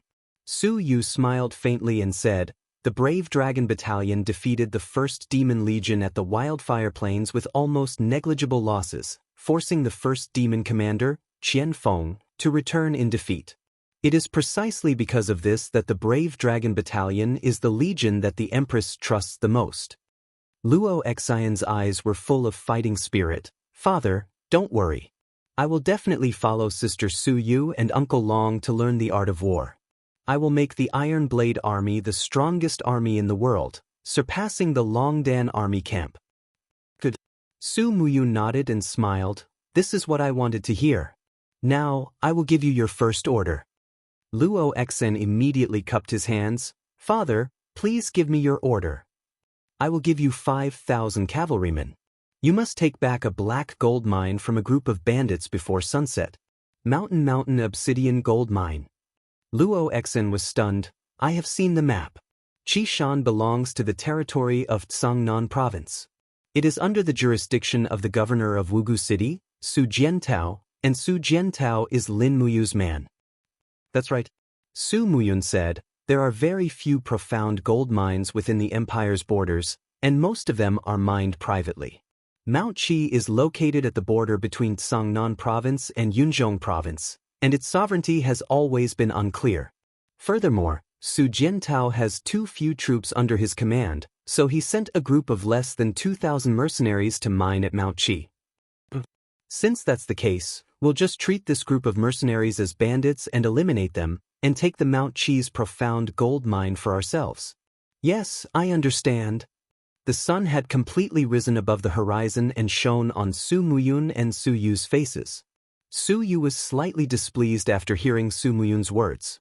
She waited until Luo Xan rode away before saying, "Father, Yu is Xiao Yin's man. Us making such a big fuss is no different from provoking him." "Provoking?" Su Muyun looked at his daughter indifferently and said, "How many people from the Su family are still being used by His Highness in the Zetian Palace?" If we don't consolidate our strength, I'm afraid that Tang Lan will be able to quietly destroy our Yunzhong province without a trace before Xiao Yin makes a move. The profound gold mine is extremely important to any power. In the future, whoever controls the heavenly book will have great power. Su Yu wanted to say something but stopped herself.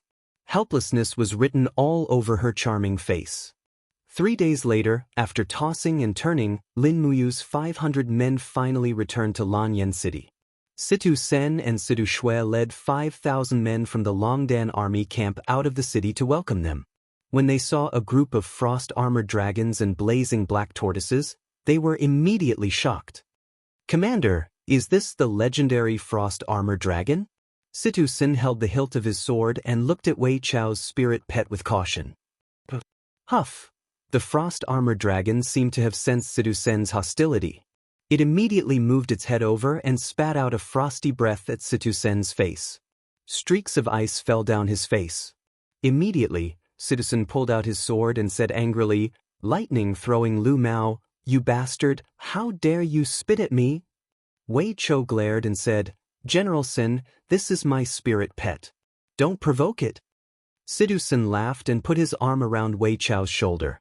He said, "Ah Chou, do you have any extra frost-armored dragons? Why don't you give one to me and I'll treat you to a drink?" Wei Chou widened his eyes and said, "My name is Wei Chou, not Ah Chou. What's the difference? We shouldn't haggle over every penny. Our lives are too tiring. Ah Chou, I'll treat you to 3 drinks in exchange for a frost-armored dragon. If you want to catch one, go ahead." Situ Shui giggled at the side. She didn't care about Situ Sen and Wei Chao's nonsense. She rode to Lin Muyu's side and said with a respectful smile, "Commander, you've worked hard." "General Shui has also worked hard in training the soldiers," Lin Muyu said with a smile. Situ Shui looked at the group of spirit pets behind her and said, "If so many behemoths were to enter Lanyan City, I'm afraid that the common people would be frightened. My lord, do you really want to bring these frost-armored dragons into the imperial capital? I'm afraid that even the imperial army guarding the city would not agree to it." "Of course not." Lin Muyu smiled and said, "I've already thought about it. The frost-armored dragons can't leave the water for too long. Otherwise, they will lose their vitality. Therefore, General Shui, please send people to dig a lake beside the encampment outside the Longdan army camp. Let's call it the Dragon Pond. It will be the habitat of the frost-armored dragons. In the future, if we have more aquatic spirit pets, we can also raise them in the Dragon Pond." "Yes, Your Majesty." Situ Shui smiled and said, "With so many spirit pets, I'm afraid we'll need a lot of food. Do you need me to take care of this?" "That would be best." "Yes." Situ Shui held the reins and thought for a moment. Then she said, "There's one thing that I don't know if I should tell you, Your Majesty." "Say it. What is it?" Lin Muyu asked in surprise. Situ Shui said, "Recently, Cloud King Su Muyun adopted a son called Luo Xen. His cultivation is at the Holy King realm. He consecutively defeated Zhang Wei, my brother Situ Sen, and Commander Feng Jixing in Zhe Tian Palace." "He defeated Big Brother Feng?" Lin Muyu was slightly stunned. "That's impossible. Big Brother Feng's cultivation is very pure. Even if his opponent is at the Holy King realm, he might not be able to defeat him, right? Maybe it's because General Feng didn't eat his fill that day." Situ Shui's expression turned cold. Then she said, "This Luo Xen was appointed as the deputy commander of the Steel Blade Army by Su Muyun. 3 days ago, he led 5,000 soldiers of the Steel Blade Army to seize the profound gold mine on Mountain Qi and killed all the 2,000 mercenaries that Su Jiantao hired to guard the mine. Su Jiantao was so angry that he almost vomited blood. Now, this mountain is guarded by 3,000 soldiers of the Steel Blade Army. The Mountain Qi profound gold mine was lost?" Lin Muyu was burning with anger. Her fists were surrounded by King's fighting flame. She said, "Where did this Luo Xen come from? How dare he be so bold? What is Su Muyun thinking?" Situ Shui said, "In the territory of the empire, there was no Mountain Qi at all. This Mountain Qi is actually shared by Yunzhong province and Sangnan province. In order to save the manpower of the Longdan army camp, Su Jiantao did not send the Longdan army camp to Mountain Qi. He only hired a group of mercenaries to guard the mountain. This gave Su Muyun an excuse. He claimed that he had wiped out the mountain bandits that occupied the mine. A day ago, he asked His Highness for a decree to directly transfer Mountain Qi to Yunzhong province. We suffered a loss for nothing. As she said this, Sidushui paused. Her beautiful eyes were filled with anger. Then she said, Luo Xian's strength is very strong. He has repeatedly challenged the generals in the empire. Except for Xiang Yu, the Marquis of Pingnan, he has challenged almost all the strong generals in the empire.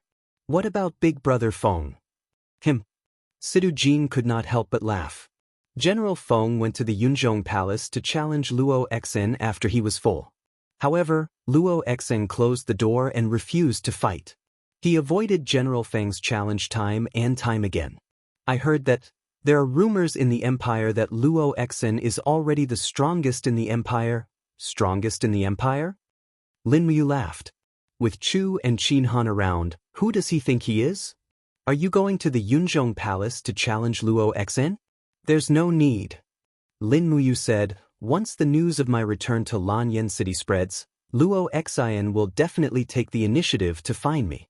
Only by defeating me can he really be the strongest. After entering Zetian Palace to hand in the order and having dinner with Qin Yin and Tang Xiaoxi, Lin Muyu brought the 200 staff members of the Holy Palace back to the Holy Palace to hand in the order. The mighty group of people attracted the attention of the people on Tongtian Street. The Holy Palace was brightly lit. Gu Yang held a scroll in his hand and was reading a section of a martial art mental cultivation method. Xianyuan Hong sat at the side with his eyes closed in an elderly manner.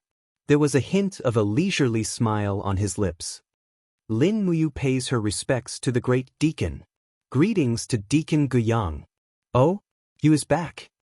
Xianyuan Hong stood up and glanced at Lin Muyu and the others. He smiled. It seems that Yu's cultivation has improved after this trip. It's all right. Lin Muyu smiled modestly. She said to Xianyuan Hong, Great Deacon, I have something to discuss with you and Deacon Gu Yang alone. Oh, then come to the side palace. Yes. When there were only 3 people in the side palace, Lin Muyu took out the scroll she had written and said, Great Deacon, please take a look and see if this mental cultivation method is feasible. Xianyuan Hong received the scroll doubtfully. As he read it, the doubt on his face gradually dissipated and was replaced by ecstasy. He raised his head and asked, did you write this mental cultivation method? How mysterious. Lin Muyu answered honestly, this is the remnant scroll of the forging dragon bone that Elder Chu once gave me. I've modified and simplified it to become this. It's quite effective in cleansing the meridians and marrow. If Great Deacon thinks that it's feasible, this mental cultivation technique can be used as a cultivation technique in the Holy Sanctum. Any Silver Star sparring master or instructor can practice it. Good. Xianyuan Hong handed the scroll to Gu Yang as if he had received a treasure. At this moment, a Holy Palace guard suddenly rushed in. He seemed to be in a sorry state. He said, Great Deacon, someone wants to challenge Lady Lin Muyu in the Holy Palace. He claims to be Luo Xian from the Cloud King residence. So fast. Lin Muyu couldn't help but laugh. All right, it's time for me to see this Luo Xian. Chapter 553. Torches lit up the main road in front of the Divine Temple. More than a dozen Divine Temple guards had already drawn their swords and sabers and were coldly facing the outside. Outside the hall, torches flickered. The guards of the Cloud Mansion were dressed in martial attire and were guarding the perimeter. Luo Xian was clad in silver armor and holding a spear. Her eyes were filled with arrogance as she said in a clear voice, Commander Yu, please come out and teach me. As a deacon, although Zhen Fang had lost his cultivation due to his sea of qi being destroyed, he still held a long sword and said, The Divine Temple is a place for people who cultivate their hearts and virtue, not a place for fighting. Lin Muyu is the Marquis of Yunling and is not someone you can challenge as you please. Luo Xian, you should go back and be a deputy chiliarch.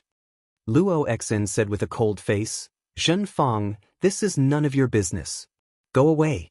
I heard that you were an expert in the past, but now that your Sea of Qi has been destroyed, you have become a useless person. I don't want to fight with you. Zhen Fang trembled with anger, but there was nothing he could do. A group of people from the Divine Temple were also filled with righteous indignation. Many of them almost cursed out loud, but because of the Cloud Mansion's reputation, no one said anything. After all, Su Muyun's influence in Lanyan City and Yunzhong Province was too great. He was not someone ordinary people could afford to offend.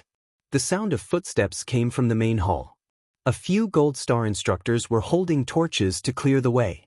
Xinyuan Hong and Guiyang, the two respected elders, were walking in front. Lin Muyu, Wei Chou, Bai Yin, and the others followed behind. Luo Xen recognized Xinyuan Hong and immediately cupped her fists and said, "Greetings, great deacon." Xinyuan Hong nodded. "Young General Luo Xen, why have you come to my divine temple?" "To meet Lin Muyu." Luo Xian's lips curled up. "If I don't defeat Lin Muyu, I won't be the number one among the younger generation in Lanyan City." Xinyuan Hong laughed. "If you get the number one, what do you plan to do next?" Luo Xen was startled. "I don't know and I don't care.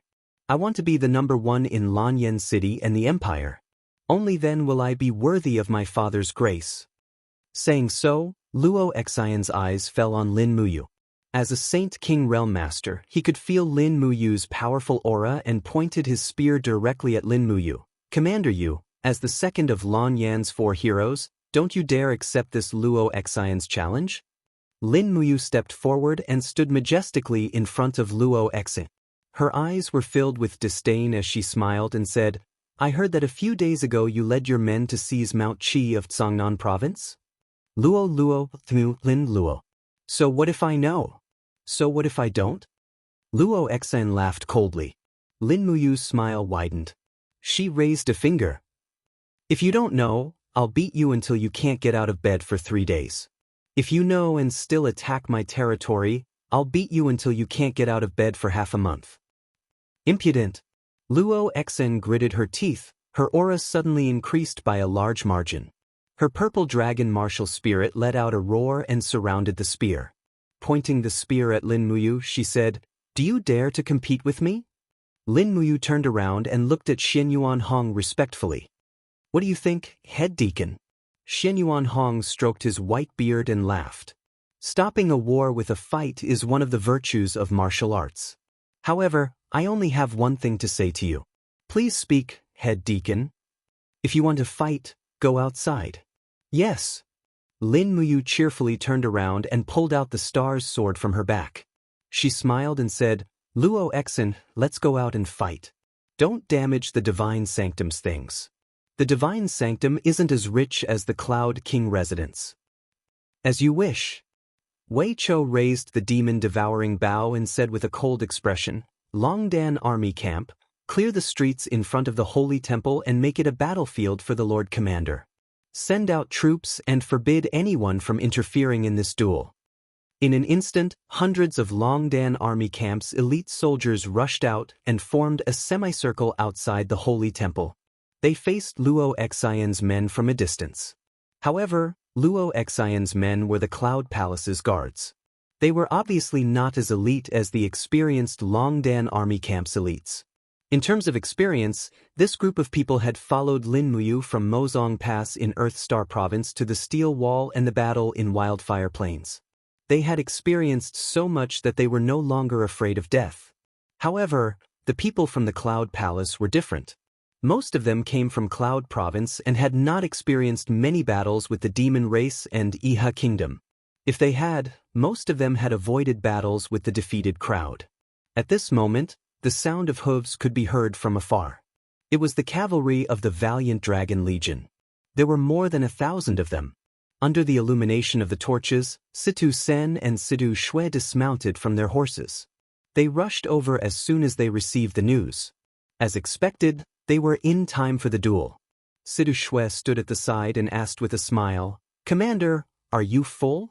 Lin Muyu knew that this was Feng Jixing's joke. She could not help but laugh and patted her stomach. "His Highness set up a banquet at Zhe Tian Palace.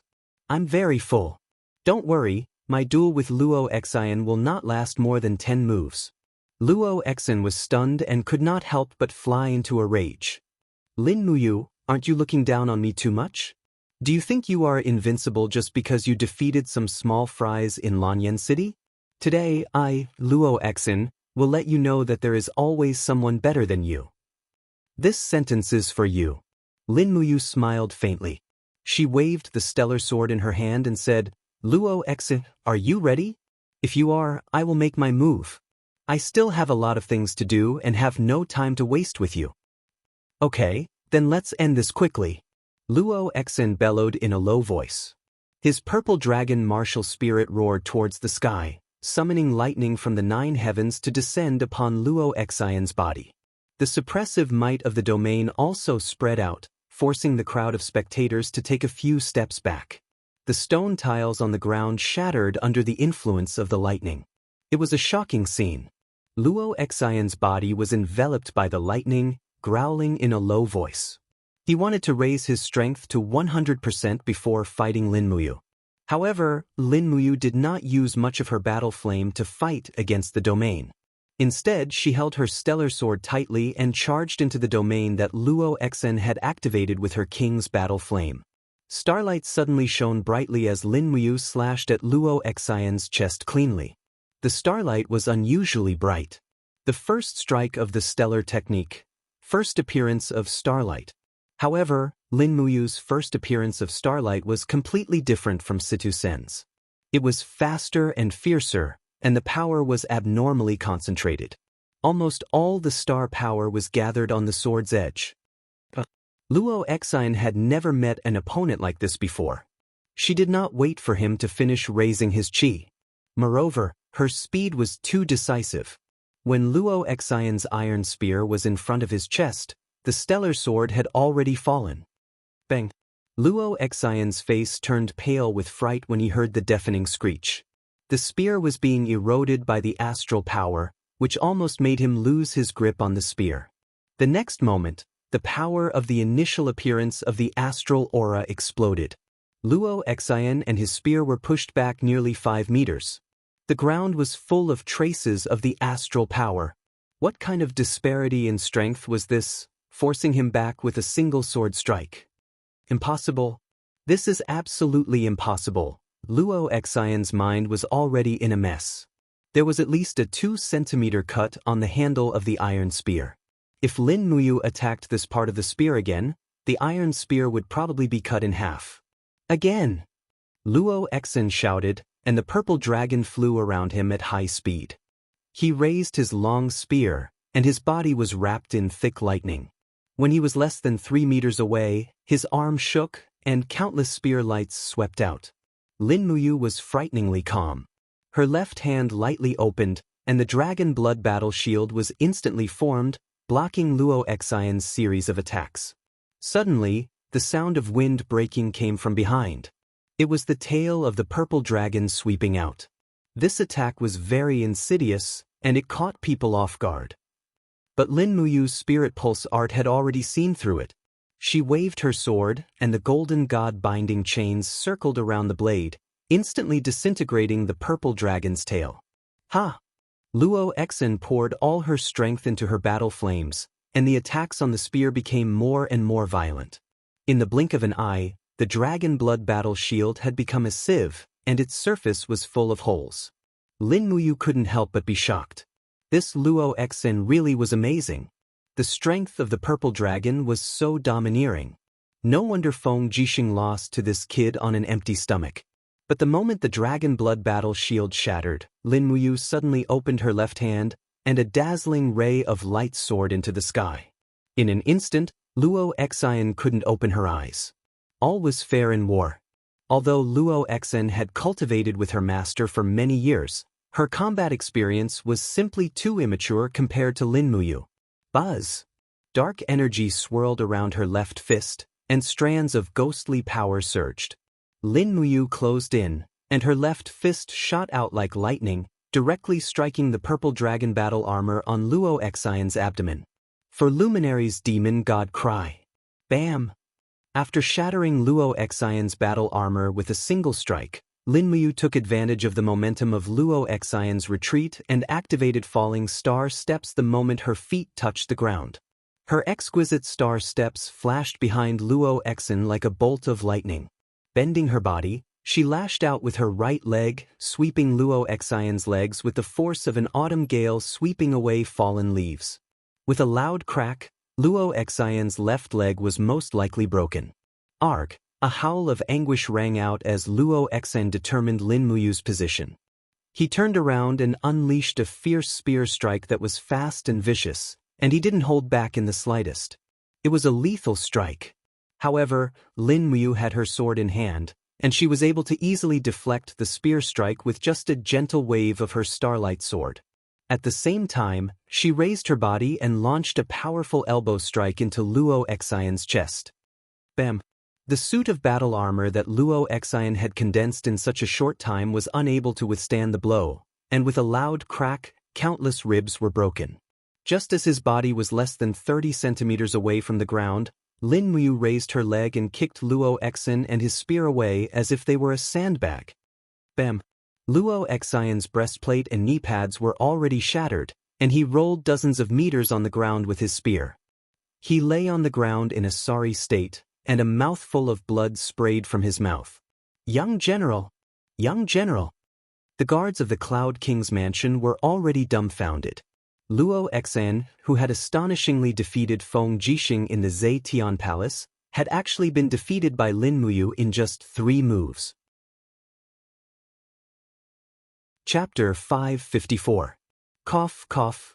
Luo Xian coughed out another mouthful of blood and laid there in a sorry state.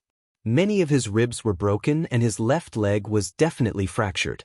Lin Muyu didn't hold back at all and completely wanted him to be bedridden for half a month. After all, Mount Qi had been occupied by the Yunzhong province's army and it was impossible to take it back. They couldn't openly fight each other. Lin Muyu had to vent the anger in her heart. This Luo Xian was really unlucky to have delivered himself to her doorstep. Young General, are you all right? Lin Muyu stepped forward and smiled faintly. Swords have no eyes. It was a life and death struggle just now and I may have used a bit too much force. I hope that young General can forgive me. I have a bottle of top-notch gold sore medicine here. If young General doesn't mind, please accept it. Apply it in the morning and evening and the medicine will cure your illness. This is a first-grade gold sore medicine and it can't be bought on the market. Luo Xian gritted his teeth. The 2 guards of the Yunzhong Wang estate tactfully accepted the bottle and respectfully said, "Many thanks to Marquis Yunling for the medicine." What are you saying? His Highness the Yunzhong Wang is Xiao Yin's maternal grandfather and I am Xiao Yin's sworn brother. In other words, the Yunzhong Wang is also my maternal grandfather. Young General is already my maternal uncle. We are a family and there is no need to be so polite. While a certain person was passionately speaking, Sidushue's beautiful face was expressionless as she said to the Kiliarchs and generals beside her, "These are all internal injuries caused by bone fractures. What's the use of gold sore medicine? You still have to speak so much nonsense. Sir is becoming more and more shameless." The Kiliarchs respectfully nodded and didn't dare to say anything. Situsen clenched his fist and walked forward to punch Lin Muyu's arm. He smiled and said, "Commander, this beating is really satisfying. Let's see if this brat still dares to challenge others and act domineering. He even said that there is always someone better out there. Now he has been beaten up, right?" Lin Muyu said, "Lower your voice. It's not appropriate to speak in front of others." Saying that, he said to a group of Imperial guards, "Hurry up and carry the young general back to the Imperial residence to treat his injuries. What are you all standing here for? Do you want to eat dinner in the Holy Temple?" The guards cupped their fists one after another, and a few of them carried Luo Xian away in a hurry. Situsen raised his hand and laughed. Longdan Army Camp, retreat. Lin Muyu also cupped her fists towards Xianyuan Hong and said, "Great attendant, shall I return to camp?" "All right, you, go ahead," Xianyuan Hong said with a smile. After Lin Muyu and the others left, Gu Yang trembled as he held the scroll. He smiled and said, "I didn't expect you to defeat Luo Xian in 3 moves. What a surprise." Xianyuan Hong said with a deep look in his eyes, Yu's fighting style is different from ordinary people. He doesn't stick to one style, and he's just too smart. If not for his martial soul's ability and the use of his moves, I'm afraid the outcome wouldn't have been decided within 30 moves. Just look at how angry Luo Xin is. Gu Yang stroked his white beard with a smile on his face. Great attendant, Yu's current cultivation. I'm afraid it's far beyond our imagination. You don't know, but Yu's star arts and 7 luminaries' profound energy are the strongest techniques in the world. If he had used the 7 luminaries' stars transformation right from the start, I'm afraid Luo Xin would have been defeated in one move. Yes, Xin Yuanhong nodded. Let's go, we'll study the dragon forging bone remnant scroll that you left behind. Once we've completely understood it, we'll pass it on to the other experts in the Holy Temple. Yes, great attendant. Xin Yuanhong couldn't help but glance in the direction of the Longdan army camp again. He didn't know when he had started to rely on Lin Muyu so much. This brat had hastily become the great attendant of the Holy Temple, but he had changed the Holy Temple too much. The Cloud King's residence was in chaos. When Luo Xin was carried into the residence, Su Miyun, Su Yu, and the rest were shocked. Looking at the heavily injured Luo Xin, Su Miyun's face was extremely twisted and sinister. Under the illumination of the fire, his eyes were filled with intense anger. Lin Muyu is so ruthless. He actually beat Xin up like this. Damn it. Luo Xin struggled to support his body. His face was filled with guilt. Father, Luo Xin has let you down. I fell for Lin Muyu's trap. If not, I wouldn't have been defeated like this. Su Muyun held his shoulder. Don't say any more. Then rest well. Someone, get the young general of the Imperial Physician Association to treat his injuries and prescribe medicine. Yes. Luo Xin's face was filled with unwillingness. But in the end, it was just as Lin Muyu had said. With his body's recovery level, he would need to lie in bed for at least half a month before he could get out of bed. With a creak, Su Miyun closed the door to Luo Xin's room. However, he realized that the bright moon was hanging high in the sky in the courtyard. He slowly walked to the backyard and sat down on a stone bench.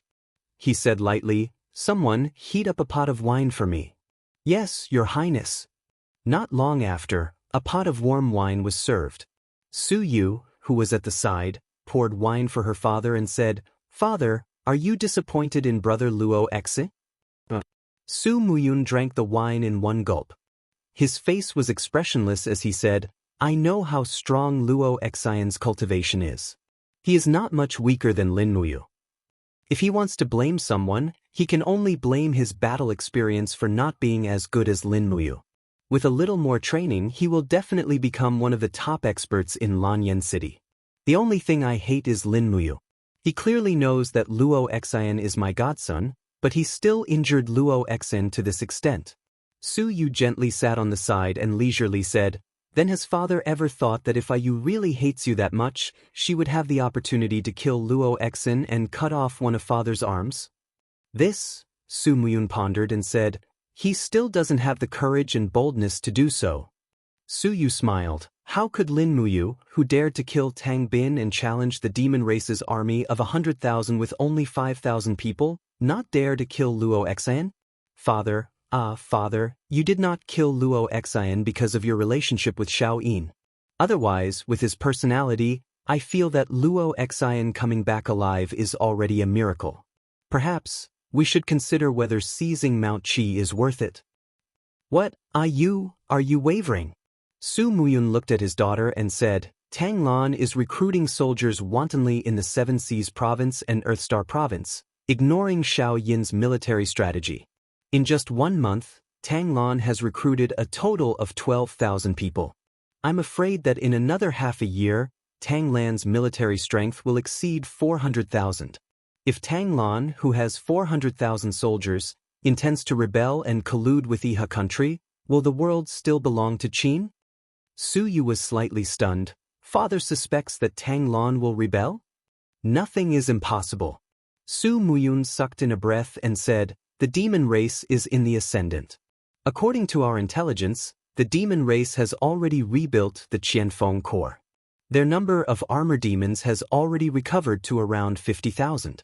Adding on the Thunder Chong Corps, which has not suffered much damage, as long as the demon race leaves the Lingdong province, I'm afraid there will be another bloodbath. After the defeat in the Wildfire Plains, the Qianfeng will not fall for the trap again. The steel walls will be useless against the demon race's siege weapons. Moreover, once the demon race starts another war, they will definitely set their sights on the entire continent. Their military strength will reach an unimaginable level. Tanglun, Humph, no one knows what he is thinking, but I know that a few high-level demon race members appeared in Seven Seas City not long ago, and coincidentally, Tanglun was in Seven Seas City. Su Yu's beautiful face was filled with shock. Father, you're saying that Tanglun might collude with the demon race to overthrow the empire? Tanglan's authority in Zetian Palace is declining day by day. In order to preserve his position, he might have done so, but I don't have any solid evidence. In short, we should prepare early. The day the demon race makes a comeback is the day the empire will be reshuffled. Tanglun will make some moves, and the Iha kingdom in the Lingdong will also make some moves. We must make the best and most complete preparations in advance. Su Muyun sighed and said, we also need to recruit more troops from the several prefectures in the northeast of the Lingdong province.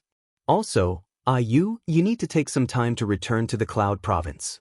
Father will arrange for you to meet the generals of the dozen or so prefectures in the Cloud province. They are all Father's trusted aides. If there are any changes in the empire, they will all obey orders. Yes, Father, I understand. Su Yu bowed and said, Father, are we doing this to stabilize Xiao Yin's empire? You can say that. At the same time, we will stabilize our Su family's position in the empire. And I understand. At night, Lin Muyu did not slack off on his first night back in Lanyan City. He took a lot of dark steel from Jin Xiaotang and continued to forge weapons. The trip to the Dragon Forest this time was quite fruitful. There were a total of 224 Swift Wolf Spirit Stones from 2,000 to 800 years old. It was enough to forge many spirit and mystery-grade weapons. Moreover, Lin Muyu's understanding of the Heavenly Tomes had also deepened. It was time to forge Heavenly Tomes embryonic weapons in batches. After a busy night, his commander's room was already filled with weapons. After a short rest, he began to write the Heavenly Tomes. Since they were all Wind Spirit Stones, Lin Muyu focused on writing the Heavenly Tomes of the Wind Law. The only Heavenly Tomes of the Wind Law that he knew was the Storm Dragon Spin, inscribed in the Divine Tomes. He had no choice but to simplify the divine text and write a simplified version of the Storm Dragon Spin. To be honest, with Lin Muyu's current cultivation, he could not write the complete version of the Storm Dragon Spin at all. In the afternoon, with a swoosh, an earthy yellow light soared into the sky. At least, many people in the Longdan army camp saw it. Sidu-san drank a cup of wine and looked up. He said, Commander has written another low-grade earthly tomes. Situ Shui raised her eyebrows and smiled. This is already the fifth one this afternoon. Wei Cho reached out and plucked the chicken drumstick from the plate. He said, we must keep this a secret. We cannot let others know that Commander has written so many earthly tomes. Otherwise, there will be many people looking for trouble, especially those masters in the Heavenly Tomes Pavilion. Situ Shui smiled happily. Don't worry. The people around the commander's tent are all our trusted aides. No one will know about it. And that's good. Drink, drink, drink. Chapter 555. It was late at night, and it was noon the next day. An orange light shot up into the sky from the embryo of the longsword. It was a top-grade spiritual book. Lin Muyu could not remember how many heavenly tomes she had written, but she could feel that Fushi's divine power in her arm was gushing into the heavenly tomes crazily. Every time a heavenly tomes was written, the energy and soul of the writer would be greatly consumed. This was also one of the reasons why heavenly tomes were so rare. Even though Lin Muyu had outstanding strength and a strong soul, she still felt a strong sense of weakness at this moment. Who's on duty? Lin Muyu asked. Sir, it's me. Wei Chao's voice came from the outside. Come in. When Wei Chou pushed the door open and entered, he found a large pile of broken longswords on the ground. On the other side, there was a pile of finished weapon embryos that glowed with different colors. He could not help but be a little surprised. "Commander, how many heavenly tomes have you written in total?" "I don't know." Lin Mu shook her head and said, "Prepare a sumptuous meal for me. I need to replenish my energy. In addition, let General Situ Shui come in and collect these longswords that have been made into books. Count the number of weapons that have been sent into the Longdan army camp's arsenal." Wei Chou was startled and said, "Logically speaking, these heavenly tomes should be collected into the Heavenly Book Pavilion." "It doesn't matter, the Heavenly Book Pavilion does not lack these. Let's bypass the Heavenly Book Pavilion and directly collect them into the arsenal of the Longdan army camp. Who can predict the outcome of the war in the future? Naturally, the more weapons we have in our hands, the better." Wei Chou smiled and said, "All right, I understand." Not long after, Situ Shui walked in with 3 Kiliarchs. They quietly carried away all the Heavenly Book embryos and registered them in the warehouse.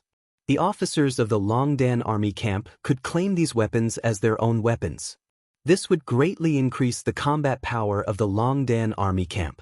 Not long after, Situ Shui held a file in her hand and said respectfully, "Commander, a total of 11 local books, 24 spiritual books, and 7 personal books have been recorded in the military warehouse?" Lin Muyu sat tiredly on a chair. The 7 luminaries' immortal gourd and god-binding lock shone brightly around her. The 2 martial souls were greedily absorbing the spirit energy of the world around them to replenish the profound energy that their masters had used. Lin Muyu glanced at Situ Shui and smiled. "You've worked hard. You and General Sin can choose one of these embryonic Earthbook swords as your personal sword. It will definitely be much sturdier than your original sword." "Yes, I understand. Thank you very much, Commander." "You're welcome." At this time, Wei Chou walked in again. Behind him were 3 soldiers holding a silver cauldron. The cauldron was steaming hot, and it was filled with freshly made dishes. Lin Muyu invited the 2 subordinates to express that they had already eaten. Thus, Wei Chou began to eat heartily by himself. In the blink of an eye, he had finished 3 cauldrons of dishes and 4 bowls of rice. He patted his belly in satisfaction and said, "All right, you guys can go back to your work. I want to take a good rest. Wake me up if anything happens." "Yes, Commander."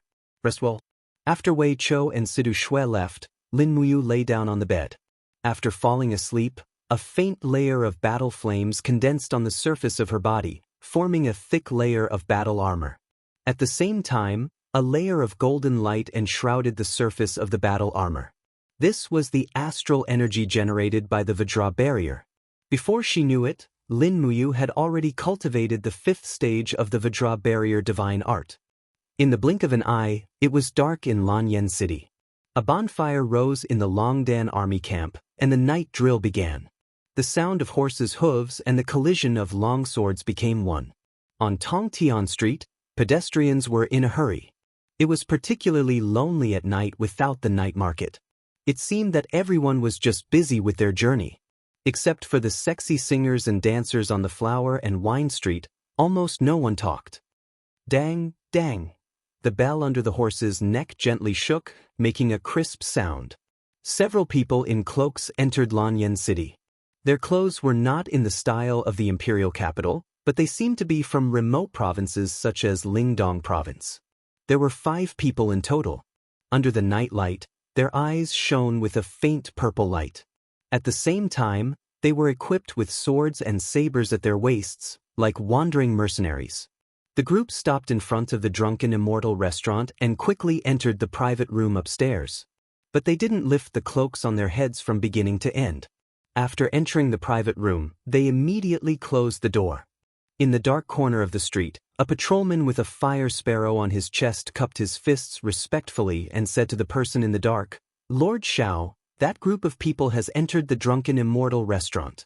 The voice of the person in the dark was slightly hoarse, but it was full of energy.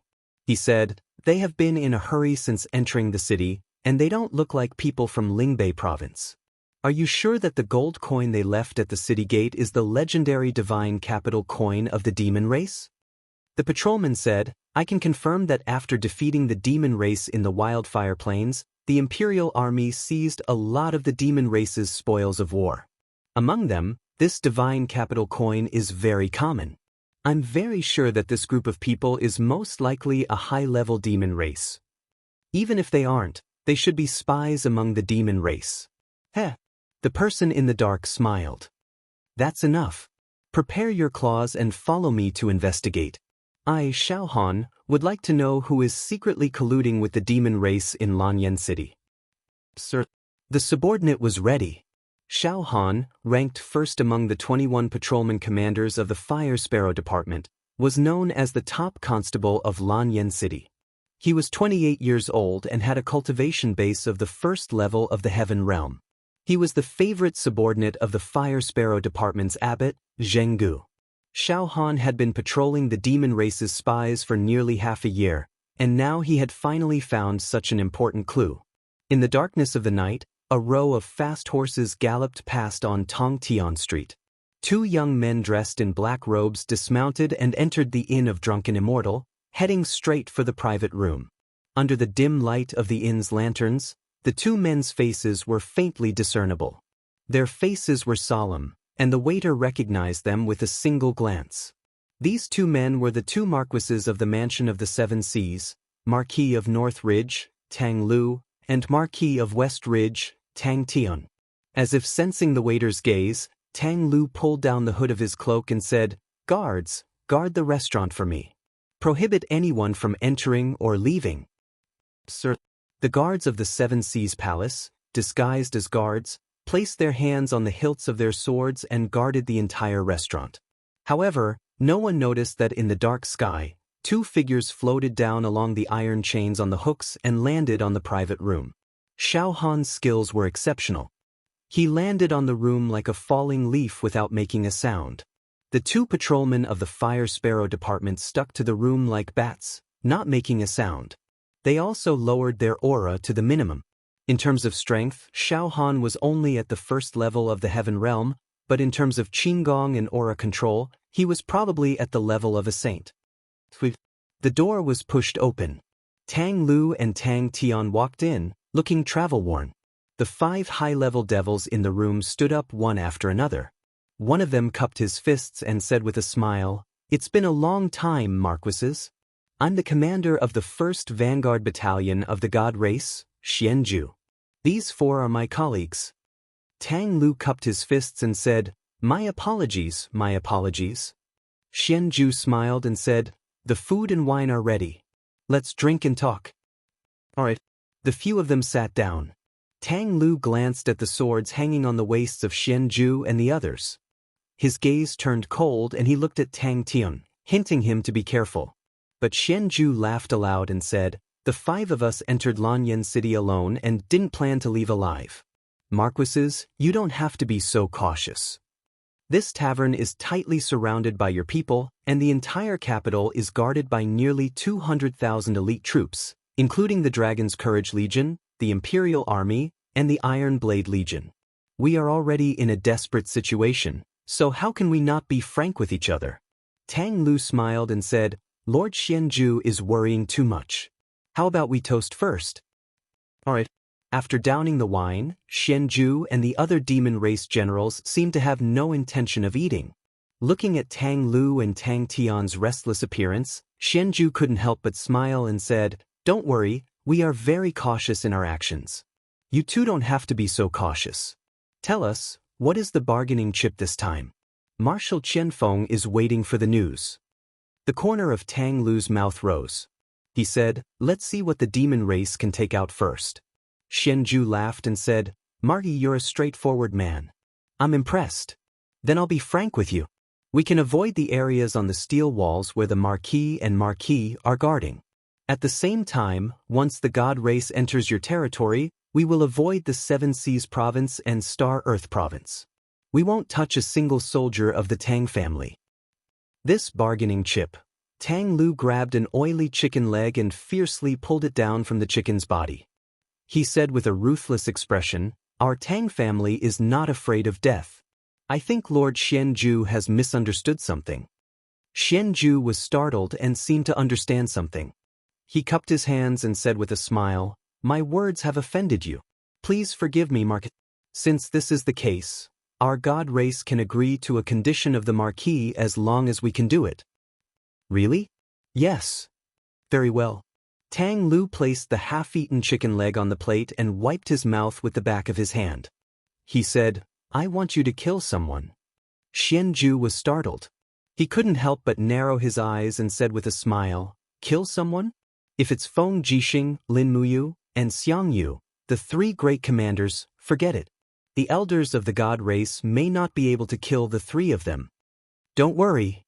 Tang Lu laughed mischievously. "The person I want you to kill won't be too strong, but the demon race must take action." "Oh." Xianju looked straight at Tang Lu and asked with a face full of smiles, "Then, who does the Marquis want to kill that the god race must take action?" Tang Lu raised his hand and drank the wine. The wine cup fell heavily on the table and he said with a cold gaze, "Governor of Cangnan Province, Lord of Five Valleys City, Su Jiantao."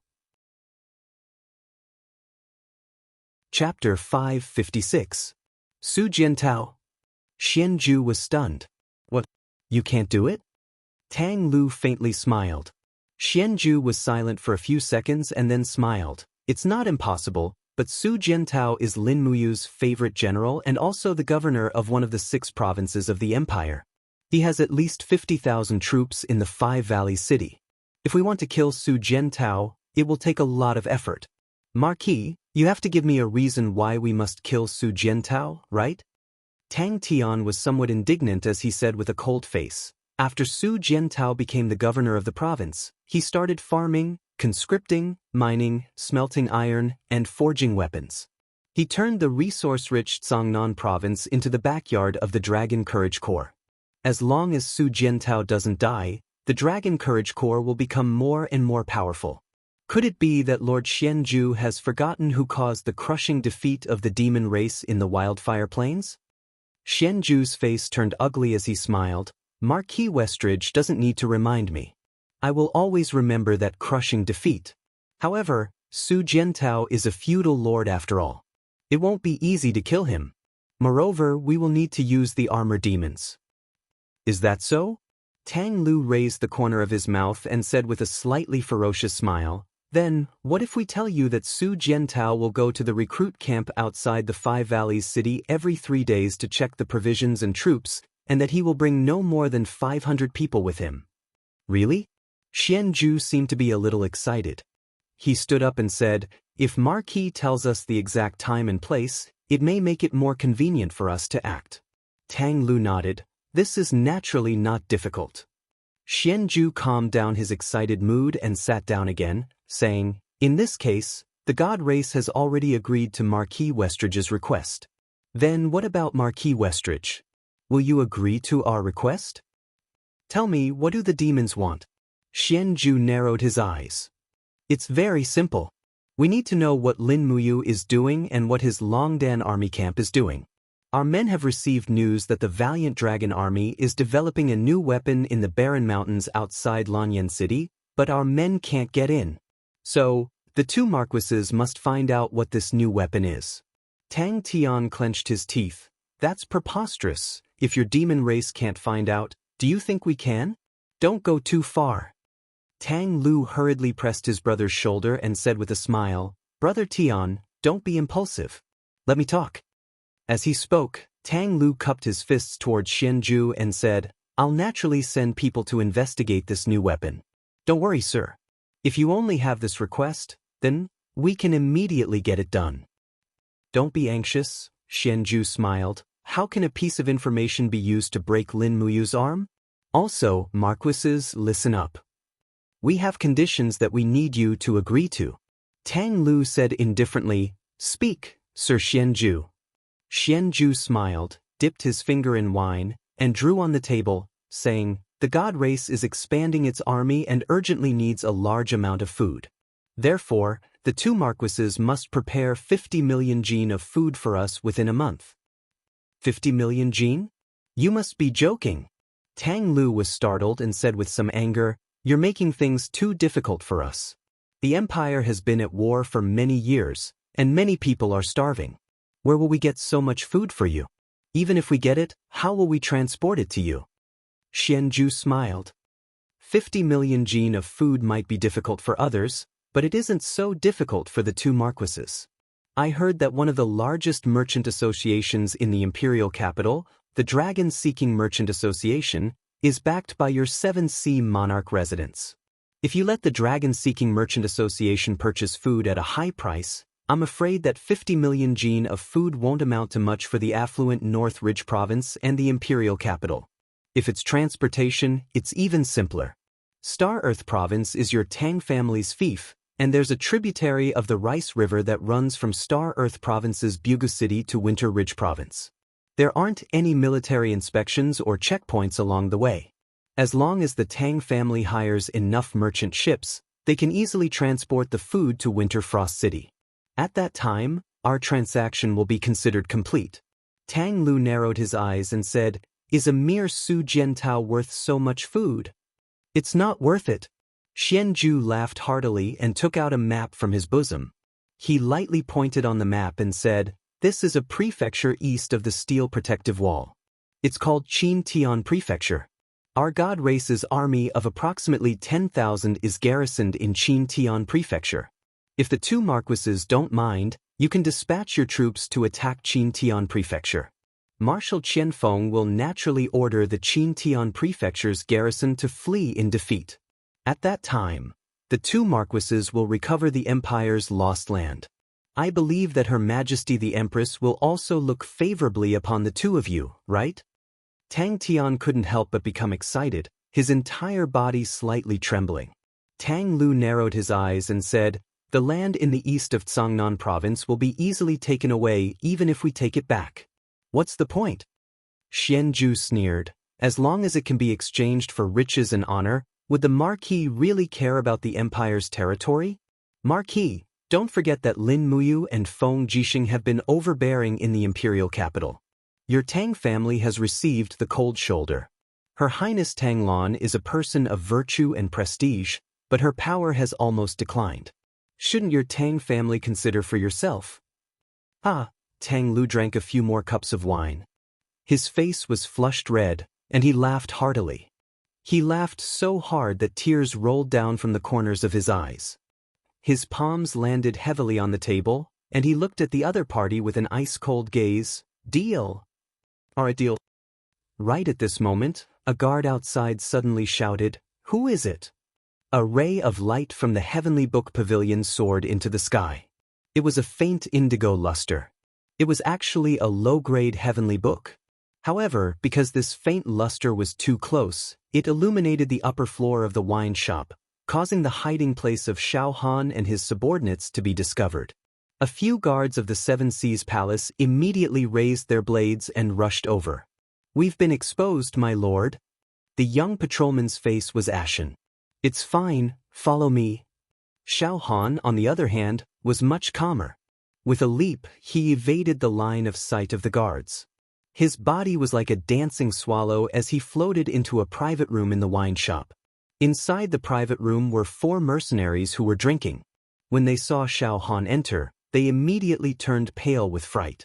"Who are you?" Xiao Han lifted his cloak, revealing the insignia of Flame Lord. He said in a low voice, "I am the first commander of Flame Lord, Xiao Han. Immediately pretend to know me and drink here, or Flame Lord will make sure your heads roll." Yes, yes, the mercenaries had all heard of Xiao Han's name. After all, the first patrolman of Lanyan City was a nightmare for many criminals. Mercenaries, on the other hand, were people who lived on the edge of a knife, so they naturally had a lot of contact with Flame Lord. The two patrolmen quickly sat down and took the wine glasses and chopsticks from the side. Xiao Han picked up the wine pot and took a big gulp. His mouth reeked of alcohol, and he grabbed the food in the copper cauldron and stuffed it into his mouth, until his face was greasy. At this moment, the door of the private room was kicked open with a bang. 4 guards of the Seven Sea King's mansion, who were disguised as guards, looked inside angrily and shouted, "Did you see anyone come in?" "No, no," one of the mercenaries said in a trembling voice. Xiao Han glanced at him, At this moment, Tang Lu and Tang Tian also appeared at the door. Tang's sect untied the belt of his cloak and looked inside coldly. "What's going on?" The guard said, "Marquis, we saw someone jump over the stairs and disappear, so we chased after him. I'm afraid the assassin is in this private room." "Is that so?" Xiao Han laughed coldly and cupped his fists. "Your subordinate is the first commander of the Fire Sparrow Division, Xiao Han. Greetings to North Ridge Marquis and West Ridge Marquis. I've been drinking with a few friends here for a long time. I didn't know that you two Marquis were here. I wonder who you two Marquis are looking for when you kicked open the door." "So it's Master Xiao Han from the Fire Sparrow Division?" Tang Tian smiled lightly. "Then there's nothing else. Please continue drinking, I'll be going back." "Farewell Oomph." Tang Lu snorted coldly and turned to leave. Tang Tian hurriedly chased after him and whispered, "Brother, did someone hear our negotiation? Could it be this Xiao Han?" Tang Lu's gaze was cold. There's still frost on Xiao Han's cloak. What did he mean by drinking for a long time? Ridiculous. Then why didn't we kill him? There are too many people here. Besides, he might not have heard anything. Moreover, Xiao Han's cultivation is extremely high. We might not be his match, and the demons have left. Then what about Xiao Han? Find a chance to make him disappear from this world. Yes. Inside the wine shop, Xiao Han opened the window and said, "Let's go." The young patrolman was startled. "We're leaving through the window? Quick, if you don't want to die here and be silenced." The two of them leaped down the stairs like flying swallows and quickly disappeared into the darkness. However, none of them noticed that there were two ghost-like shadows following them in the night. The official alley, one of the streets of Lan Yen City's Flower and Wine Street. It was already late at night, and there were only a few drunkards and the laughter of dancers coming from afar. The Flower and Wine Street was a place for the rich and nobles to enjoy themselves. They lived a life of luxury, as though the war to the east of Chang'an Province and the south of Qinling Mountains had nothing to do with them. Sha. Xiao Han and his subordinates were flying through Guanren Alley when they suddenly felt a scorching heat at the back of their heads. Shockingly, a firefox seal appeared in the palm of an expert and directly blasted over. It was the masked Tang Lu. "Oh my God!" Xiao Han hurriedly turned around and unsheathed his sword to block. However, he only felt his chest heat up. He was unable to block the firefox seal's sharpness. He spat out a mouthful of blood and was sent flying. No one knew that Tang Lu had unknowingly stepped into the Heavenly King realm. "Lord Xiao." The young patrolman turned pale with fright. However, he felt his back heat up and a fiery red palm stretched out from his chest. Tang Tian's expression was cold as he said, "You must die." Xiao Han's face was ashen. Leaning on his broken sword, he staggered towards the Flower and Wine Street.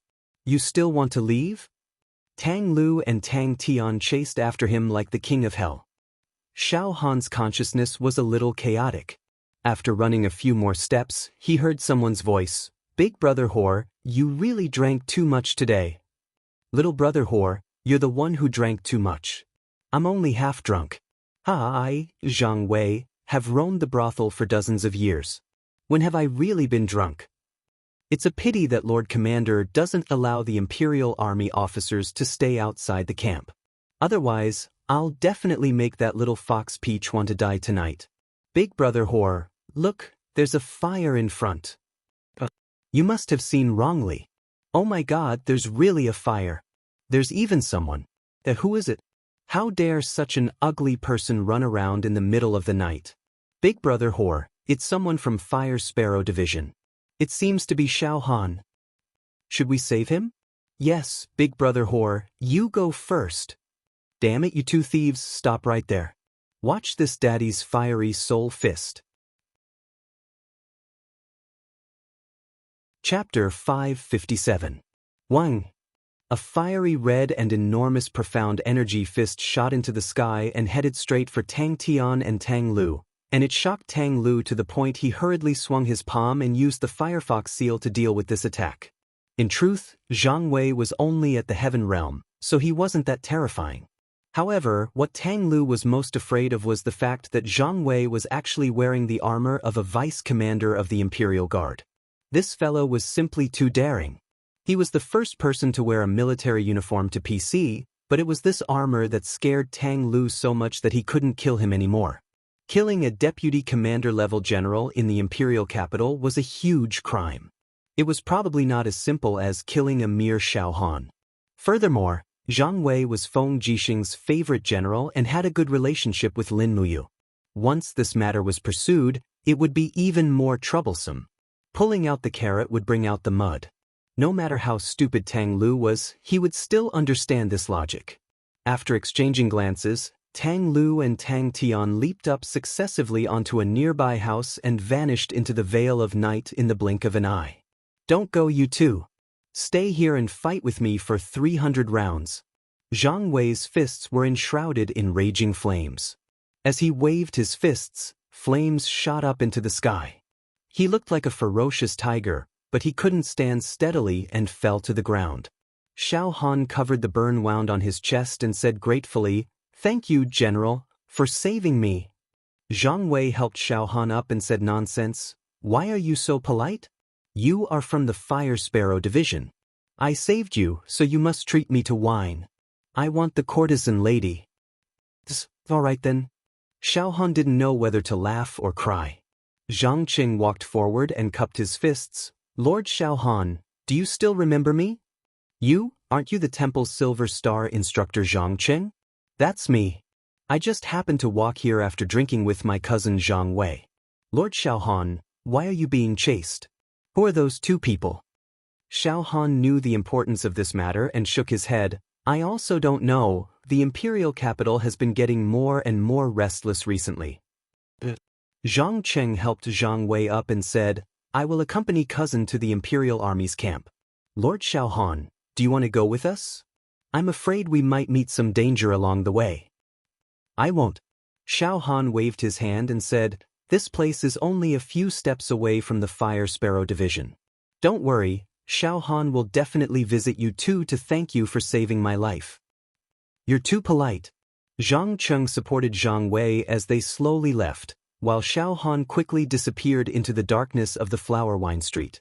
After crossing a street, they would reach the main hall of the Flamecracks division. At this time, the main door of the Flamecracks department was still wide open. When a commander-level patrolman went out to patrol, the Flamecracks department was usually guarded throughout the night. However, when a group of patrolmen saw the injured Xiao Han walking towards them, they couldn't help but be shocked. "Sir Xiao, what happened to you? Who hurt you?" "I'm fine." Xiao Han shook his head and asked, "Is Lord Abbot asleep?" "Not yet." "Bring me to see the Lord Abbot." Behind a row of steel fences, light shone through the window. A patrolman knocked on the door and said in a low voice, "Lord Jing, Commander Xiao Han requests an audience." "Xiao Han?" Jing Gu held a Cultivating Heart scripture in his hands. After putting down the scripture, he said, "Let Xiao Han come in." A group of patrolmen stood outside the door. Xiao Han pushed the door open and entered. Most of the clothes on his chest had been burned away, revealing the soft armor underneath. He looked a little embarrassed as he cupped his hands and said, "Sir, I'm back." Jinggu frowned. "Xiao Han, what happened? Who dared to injure the commander of the Flamecracks department in the capital city? This is simply disregarding the laws of the country. Speak, who is it?" Xiao Han didn't answer the question. He smiled and said, "Sir, compared to the news I received, this injury is nothing." "What?" Jinggu said in a low voice. "You've made any progress in your patrol?" "Yes, this subordinate found 5 high-level demons in the tavern, but unfortunately, we didn't bring enough people, so we weren't a match for the demons at all. Moreover, the people who conspired with the demons had already found me and Sunhee. Sunhee died in the line of duty, and this subordinate's injuries were also caused by the conspirators." "This," Zhenggu said lightly, "who would be so daring as to secretly meet with the demons in Lanyan City? And dare to kill the patrolman of the Flamecracks department in Lanyan City? It's the people of the Seven Seas Palace." Xiao Han took a deep breath and said, "The Marquis of North Ridge, Tang Lu, Marquis of West Ridge, Tangtum. My injury was caused by Tang Lu, and son he was killed by Tang Tian himself. What? The people of the Seven Seas Palace? Zhenggu suddenly trembled, and his body seemed to fall uncontrollably into the chair. Sir. Xiao Han looked at Zhenggu and was slightly disappointed. He said, Sir, you can't be lenient just because they are powerful. At this time, the fate of the empire is at stake. We, the Flamecracks Department, live off the king's salary and receive the king's grace. Now is the time to serve the country. I heard clearly that Tang Lu and Tang Tian were conspiring with the demons. The Seven Seas Palace King, Tang Lan, must also be involved. Please grant me the Flamecracks order so that I can continue to investigate this matter. Flamecracks order? Zhenggu looked a little dejected. No, this matter can't be continued. Otherwise, the implications will get bigger and bigger, and it will affect the country. If we don't continue to investigate, the country will really be affected. Xiao Han said indignantly, Sir, do you know what they are plotting? I don't need to know, Zhenggu said faintly. Xiao Han was stunned. You are the abbot of the Flamecracks Department, and you are in charge of the laws of the empire. How can you say such things? They are conspiring to assassinate the chief executive of Tsangnan province, Su Jiantao. Once Su Jiantao is killed, Tsangnan province is bound to fall into chaos, and the eastern gate of the empire will be lost to the demons. I know. Zhenggu looked at him deeply and said, Xiao Han, you should also understand how powerful the Seven Seas Palace King, Tang Lan, is. If we rush to deal with him now, I'm afraid it will be like a rabbit jumping over a wall. The Seven Seas Province and the Earth Star Province will attack Lingbei Province from the north and south. What will happen to Lanyan City then? Can the Longdan Army camp and the Imperial Guards protect Lanyan City and Her Highness? As he said this, Zhenggu gently patted Xiao Han's shoulder and said, Go and rest first. I will consider this matter. Don't worry, bad people will eventually get their retribution. Son, he will not die in vain. Then, all right, someone, send Commander Xiao Han back to his room to rest and recuperate. Yes. As soon as Xiao Han left, another commander-level officer came in and cupped his fists. Sir. Zhenggu's eyes were cold. Send someone to imprison Xiao Han. Don't let him step out of his room. Yes. After midnight, another group of people appeared at the entrance of the Flamecracks Department. An old man in a cloak covered his face in a luxurious carriage walked into the Flamecracks Department, followed by a forest of guards. What's wrong with our Flamecracks Department today? One of the guards was shocked. It's like a busy market with people coming and going. It's really lively. Who knows? Let's not ask about the matters of the upper echelons lest we get implicated. Well, you're right. Is that old man who just went in, His Highness the Seven Seas King, Tang Lan? I told you not to ask, Stinky S13. In the depths of the Flamecracks Department, a guard hurried to Zhenggu's residence and knocked on the door. Sir, His Highness the Seven Seas King is here. Zhenggu was stunned. Quick, invite His Highness to the front hall to serve tea. I'll be right there. No, His Highness said to meet here. Then, all right then. When Tang Lan stepped into Zhenggu's residence, he waved his hand and dismissed the guards, leaving only him and Zhenggu in the room. Subordinate Zhenggu, the abbot of the Flamecracks Department, greets Your Highness. Zhenggu hurriedly bowed and said, May I know why Your Highness is visiting so late at night? Tang Lan didn't say anything. He walked forward and picked up the teapot to pour some water, but the water quickly overflowed and steam splashed everywhere. Zhenggu was at a loss. Your Highness, the water is full. Yes, the water is full. Tang Lan smiled faintly. A cup can only hold so much water, and a Flamecracks Department can only manage so many things. If it manages too much, the water will inevitably overflow. Zhenggu knew what Tang Lan was implying. He cupped his fists and said, If Your Highness has something to say, just say it. Forgive me for being slow-witted. Tang Lan slowly sat down on the chair, holding the overflowing tea. The tea kept splashing out and landing on his robes, but he was unmoved. He took a sip and smiled. The tea of the Flamecracks department is really bitter. Jinggu was a little embarrassed. The Flamecracks department is a limitless yamen. Naturally, it can't be compared to the imperial residence's tea. Limitless yamen? Tang Lan couldn't help but smile. He looked at the cold moon outside the window and said, "A year ago, when the Minister of Revenue was investigated, there was an ownerless account with a total of 1,240,000 gold coins. Does Lord Jinggu still remember? This account seems to have been investigated by Lord Jinggu, but in the end, it disappeared without a trace. He only killed a mere patrolman to punish him.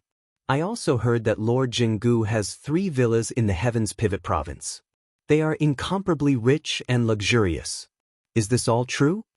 Jinggu couldn't help but sweat profusely. "Your Highness, these are all true. If it's true, then the Flamecracks department is not a limitless yamen." Tang Lan laughed heartily and stepped forward to help the trembling Jinggu up. "Sir Jinggu, no man is a saint. Everyone has their own selfish motives. Who doesn't do this for the sake of a better life for their family?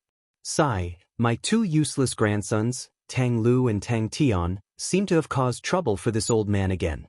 I'll have to trouble Lord Jinggu with this matter." Jinggu was silent. Tang Lan smiled again. He took out a thick stack of gold notes and placed it on the table. He said, "The weather is getting cold. Take these gold coins as a coat for the officers of the Flamecracks department. I'm tired. Lord Jinggu, you don't have to transport them." Jinggu knelt on the ground and trembled. Although it was winter, he was drenched in cold sweat. Chapter 558. The next morning, during the Imperial Court Assembly. As if it had become a habit, Lin Muyu would wake up early every Imperial Court Assembly. After washing up, he would bring Wei Chou, Sidu Sen, Sidu Shui, Feng Shi, and the others to Zhe Tian Hall. The spring breeze in January already brought with it a wisp of warmth. The annual Spring Plowing Festival was not far away. In the past, Lin Muyu did not care about the production of grain, but now it was not a normal relationship. He would always calculate the grain output of the various provinces from the Ministry of Revenue and calculate the grain consumption of every army in the empire. Now, his biggest wish was for the weather to be good this year and for the empire's land to produce more grain. As long as there was enough grain for the army, perhaps the empire would take the initiative to send troops this year. After all, he had a trump card in his hands, the magic crystal cannon. It was not the first or second day that the Zine Flower Chamber of Commerce had been purchasing magic crystals in large quantities. The news from Qin Xiling was that the development and improvement of the magic crystal cannon had reached about 70% progress. In just a few more months, the technology of this weapon would mature. Once the magic crystal cannon was mass-produced, the Empire's army would gain the upper hand in the war. "You!" From afar, Feng Jixing walked over with Zhang Wei, Xiahou Sang, Luo Yu, and the others. He smiled and said, "What have you been up to recently? I couldn't even find you for a drink." "Busy inscribing the heavenly book," Lin Muyu answered truthfully. Another heavenly book." Feng Jixing was brave, but he seemed to be slightly biased against the heavenly book. He said with a taboo tone, "Did you know that someone wrote a lower-grade heavenly book last night? And it was someone from the Heavenly Book Pavilion." Lin Muyu was slightly stunned. This person should be the first person to write a heavenly book in Lanyan City, right? He had the divine book, but he could not write a heavenly book of the heavenly book level. This person actually wrote a heavenly book. It seemed like his aptitude and comprehension were above his. Lin Muyu frowned and said, "Is it Manager Ji Lin?" Feng Jixing shook his head. "It would be great if it was Ji Lin. The bad thing is that the person who wrote the lower-grade heavenly book is actually the kid from the Lu residence, that person called Lu Feng." As he spoke, Feng Jixing clenched his fists and said, "Lu Feng has been fantasizing about Her Royal Highness. You should know that. This time, he has written the heavenly book. I wonder how arrogant he will be. Doesn't that mean that he's going to be the manager of the Heavenly Book Pavilion?" Lin Muyu asked. "I don't know. We'll find out in court today. Let's go, it's almost time to go to court." "Yes." In the spacious main hall of Zetian Palace, the civil and military officials were divided into two sides. The military officials were Feng Jixing, Xiangyu, Lin Muyu, Su Yu, and so on. The civil officials were Tang Lan and Su Mun, standing side by side, followed by Zhen Yifan, followed by the 6 ministers. These 3 people's status in the imperial court was evident. Behind the 6 ministers were the manager of the Heavenly Book Pavilion, Ji Lin, and Prince Zhong of the Prince Zhong's residence, Qin Yong. What was different was that the person standing behind Ji Lin was not Lu Yen, Ouyang Ping, or the other masters of the Heavenly Book family, but the young Lu Feng. At this time, Lu Feng naturally looked like he was riding on the crest of success. He was dressed in the white robes of the Heavenly Book Pavilion and looked handsome and refined. At this time, a group of female officials surrounded Qin Yin, who was wearing a golden empress robe, and walked to the front hall. Qin Yin held Tang Xiaoxi's hand and arranged a seat next to the emperor's throne. Just like that, Tang Xiaoxi sat there. What's going on? Feng Jixing looked up at Tang Xiaoxi with a puzzled expression. Lin Muyu was also a little confused. She had never seen such a scene before. Tang Xiaoxi seemed to see the confusion of Lin Muyu, Feng Jixing, and the others. She just smiled sweetly and didn't say anything. After all, this was the imperial court. Solemnity, tension, unity, liveliness, and so on were ancient teachings that couldn't be disobeyed. Tang Lan, who was more experienced, stepped forward and cupped her fists. "Your Highness, why is Xiaoxi?" Qin Yin smiled faintly and said, "Don't be surprised, 7C King. I was about to announce it. Come, summon her." The female official, Shengguan Jingyue, walked forward with the golden imperial edict in her hand. After unfolding it, she said in a clear voice, "In accordance with the emperor's decree, Tang Xiaoxi is well-educated and reasonable. She is considerate of the overall situation and has saved the empire from disaster. She especially conferred the title of princess who supports the nation and bestowed the sword seal.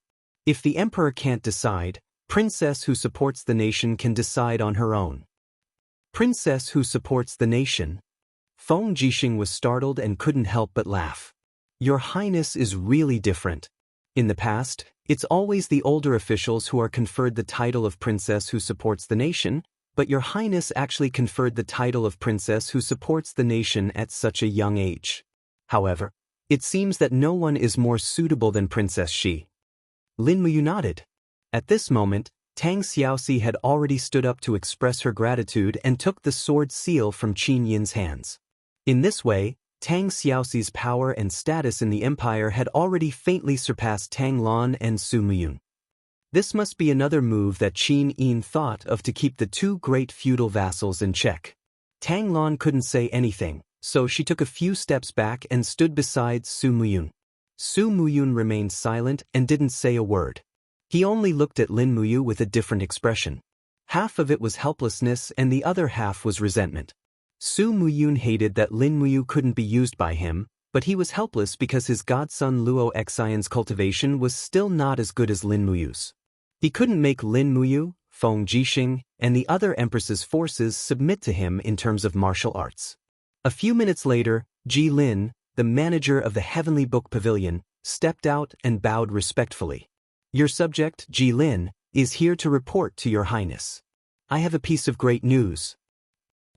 Qin Yin smiled faintly. "What good news does the manager have?" Both of Ji Lin's arms were slightly trembling as he said excitedly, "The second young master of the Lu residence, young master Lu Feng, is indeed an outstanding talent in the empire. He is exceptionally talented and outstanding. Last night, he actually wrote a low-grade heavenly book. The embryo of the heavenly book is here. Please examine it, Your Highness." He respectfully raised both of his arms and put down the jade tablet in his hand. He took out a white and lustrous jade hook and said, "This is the embryo of the heavenly book."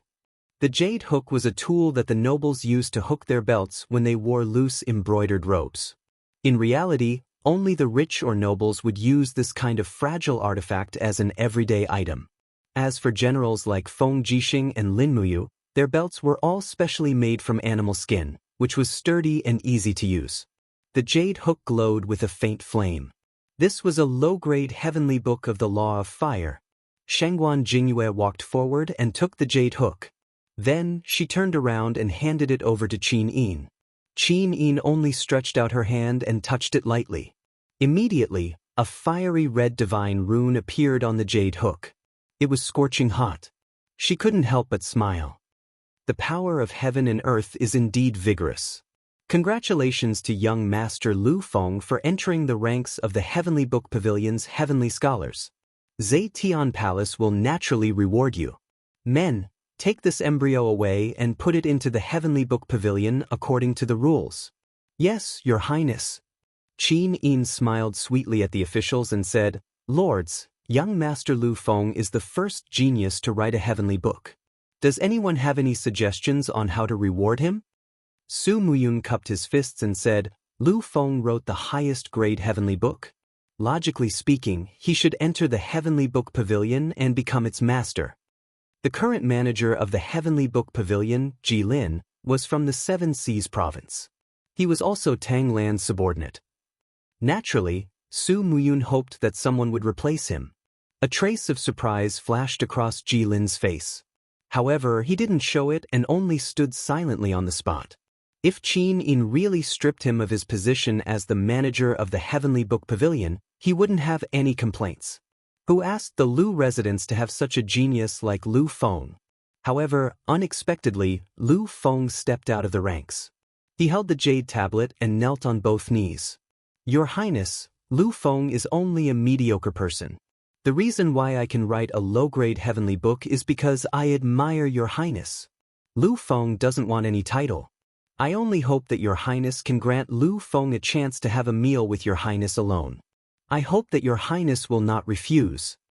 As he spoke, he bowed deeply and bowed deeply. Feng Jixing couldn't help sighing inwardly.